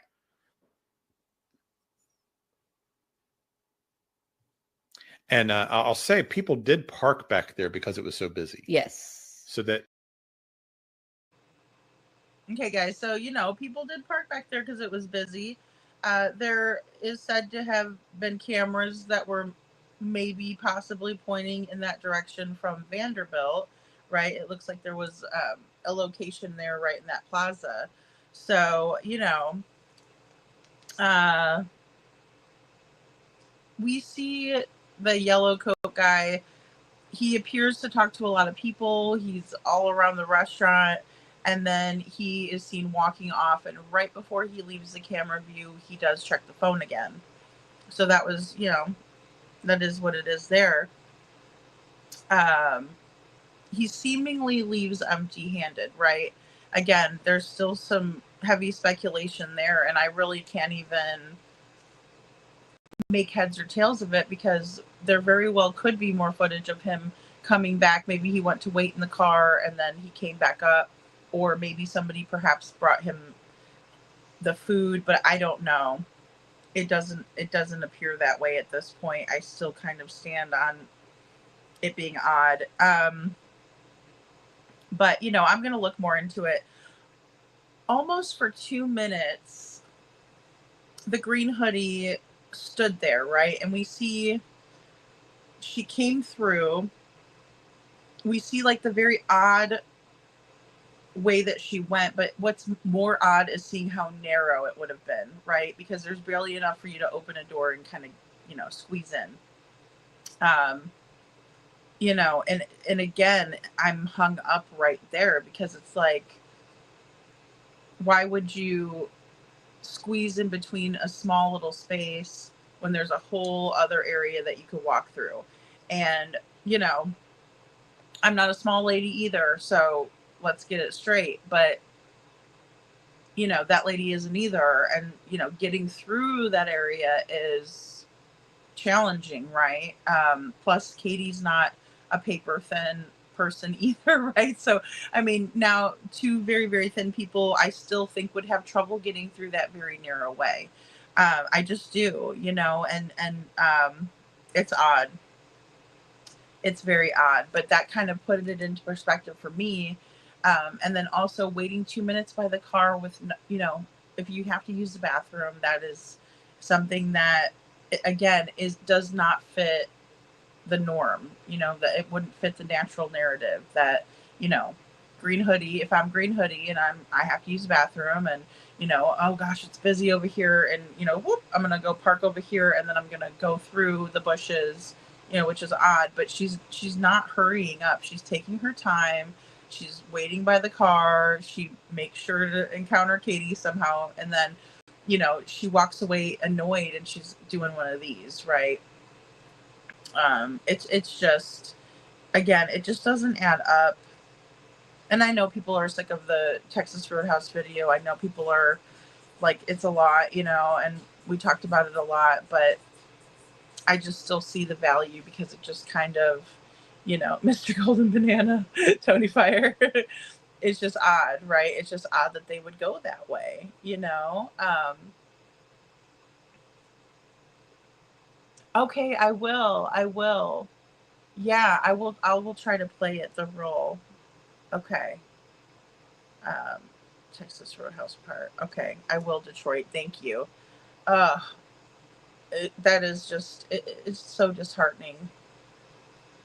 Tony Fire says, as Ethan's mom says, it's not going to bring them back the money the county uses and the trauma. I say, let him go rot in jail. Yeah.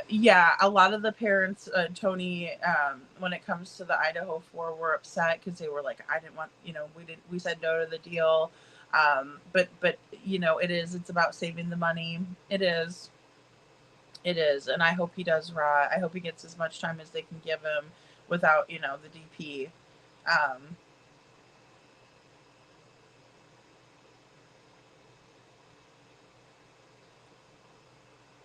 Yeah. Bruising under his facial hair too, I think.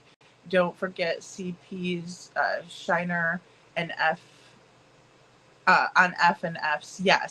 Yes, absolutely. I mean, and that was one that we examined. Sammy and I agree that she had a shiner, definitely. And you know, we hear that she liked to fight. Well, not that she, I guess she did. It was like, you know, she was a fighter in the Navy. She likes to fight. She, you know, sometimes has a bit too much to drink and then gets violent, and is what I've heard, you know. Yeah, Little Miss Sharon says that building would have cameras. Yeah, yes, I believe so. And that's what one of the chatters had said to Mr. and Mrs. Eves. They said that Vanderbilt has cameras back there. Well, it sounded like she was a nurse, and she said, you know, I don't know how I know this, but you know, they have cameras over there to, you know, wink, wink, nudge, nudge kind of thing. So, Tony Fire, the judge is supposed to make his decision today about the plea deal. The families have voiced their opinions, and we will see. Yeah, totally, Detroit. I'm on verdict watch for that. Verdict watch for Diddy. You know, they got a decision on all 4 counts for Diddy, but they can't decide on the racketeering charge, which is the largest of any of them, which is kind of a little bit scary if we think about all the crap that Diddy did. So, but yeah, there's a couple of verdict watches this week. And, you know, guys, keep in mind too, that, you know, we're approaching the holiday weekend, right? So 4th of July and, you know, is upon us, right? And so, those jurors are not going to want to mess with Diddy very long, I think. And, you know, it was my understanding that they sent them back to deliberate again and said, you know, get your asses on back there. Figure it out. So I don't see it being dragged out very long on that. The Idaho 4 verdict was absolutely insane.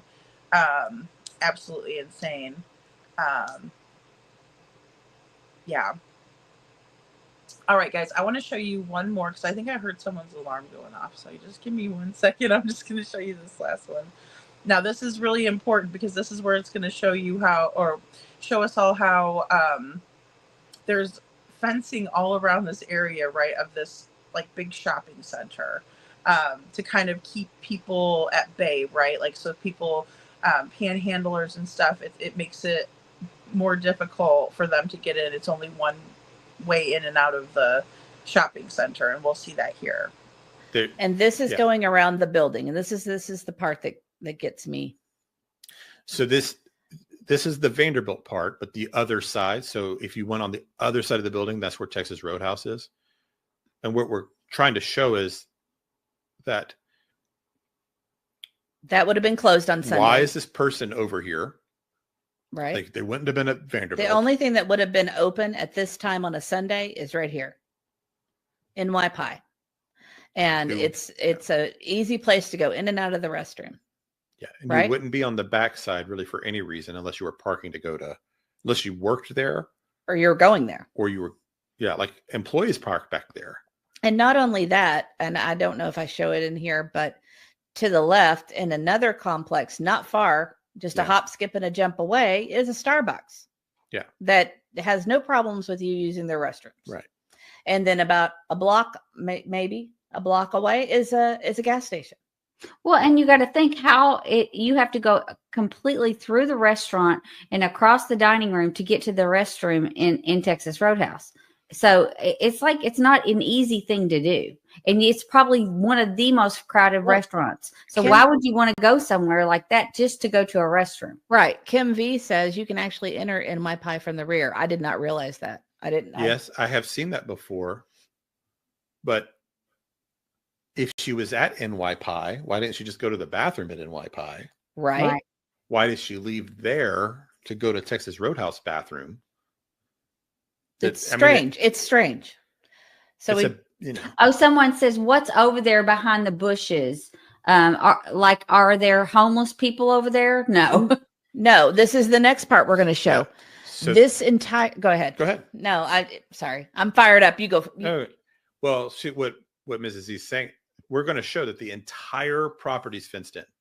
So there's no people cutting through just on the coming way to out of the somewhere else. woods and This is where we are is the opposite of that NY Pie right now. We're going to show the whole fence line. So you can see there's no people just cutting through here because they're walking somewhere else. exactly. Texas Roadhouse is a destination. So if you're only there if you are trying to be there. And keep in mind, You're if you're not going on your way somewhere else. if you're going with the theory this is a homeless person going in to use the restroom, She had to jump a fence. she had to jump a fence. Yeah. But not only that is, there's no public transportation in this area. No buses to get home. Sumner County does not tolerate panhandling.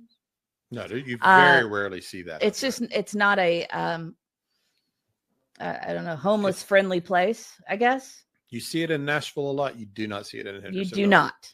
Yeah. So look at the fencing, guys. So we're going to show the whole fencing. So this person did not go cutting through here. Nope. Not without jumping. And out there, that's that busy road. And if you were walking down there, needed to go to the bathroom, you just walk over to Starbucks anyway. And we're talking about fences that are above waist high, way above. Mm-hmm. They're 4 foot. I mean, that lady, she looks like she's probably 55, 60 years old. Mm-hmm. She's not jumping that fence. Nope. Look. And that's a big steep hill. I think she looks older than that. Maybe. Yeah, there's no way. Yeah. And it keeps going. Just wait. Yeah, we're going to just show the whole thing so that there's no, because people don't know, they can't see it. So they hear, and that's all fenced. There's no gaps in any of this. So unless she came walking from the interstate,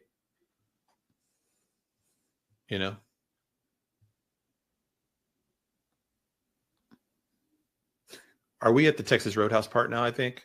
We already passed Texas Roadhouse. Okay, we've already passed Texas Roadhouse. So now we're going toward like Fairfield Inn and all that. And you can't see it here, but the fence goes all the way around. That fence is still there. It goes around where that tree line is. Yeah. All the way back there, it's fenced. All the way around. And now we're back at the Fairfield behind Texas Roadhouse. And if she came from that direction, why wouldn't you just go to the hotel bathroom? Right. Yeah, because they always have one in the lobby. Right. Yeah, it doesn't Or make here's another It question. defies all logic that there would, unless she meant to be there. Right. And that's the end of that, but we didn't show. But if you keep going to the end of the parking lot and look straight ahead, there's Jonathan's. There's another place to go to the restroom as well. Okay, guys. So, lots of places to use the restroom. Easy in and out at New York Pie, right? From the front or the rear, they were talking about. Also, there was lobby bathroom at the Fairfield Inn.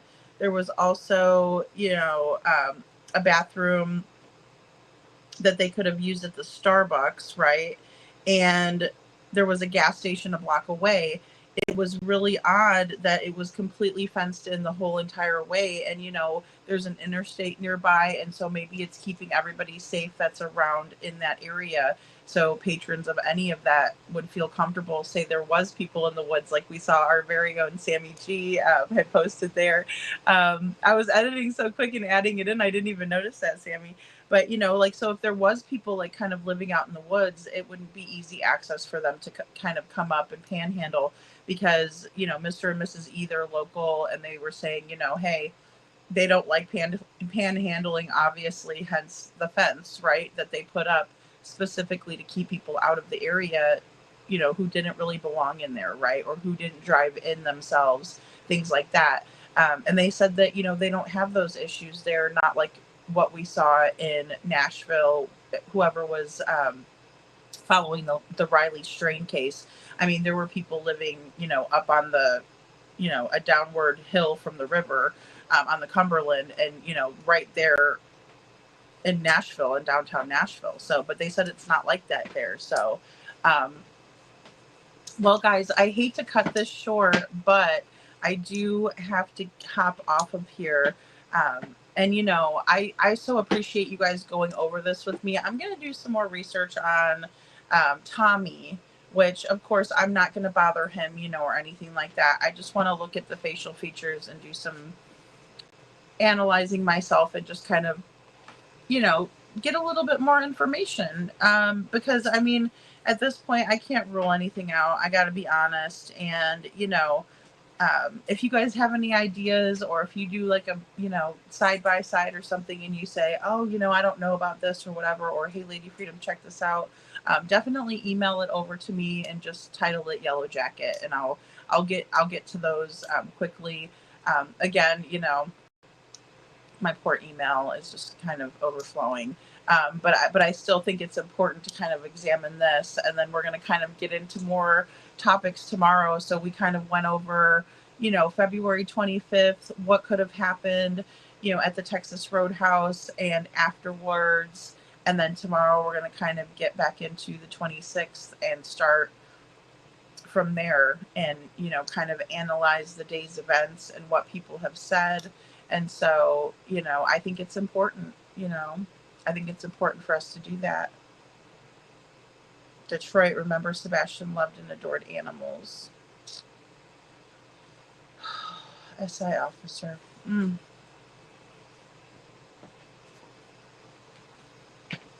Little Miss Sharon says us old ladies can crawl through a fence. However, we don't know where Green Hoodie actually came from and went to. Exactly. And for her to go through that awkward way and then come out the logical way is very strange. Little Miss Sharon, yeah. And and if you have to use the bathroom, I mean, oh my gosh, could you imagine trying to scale a fence?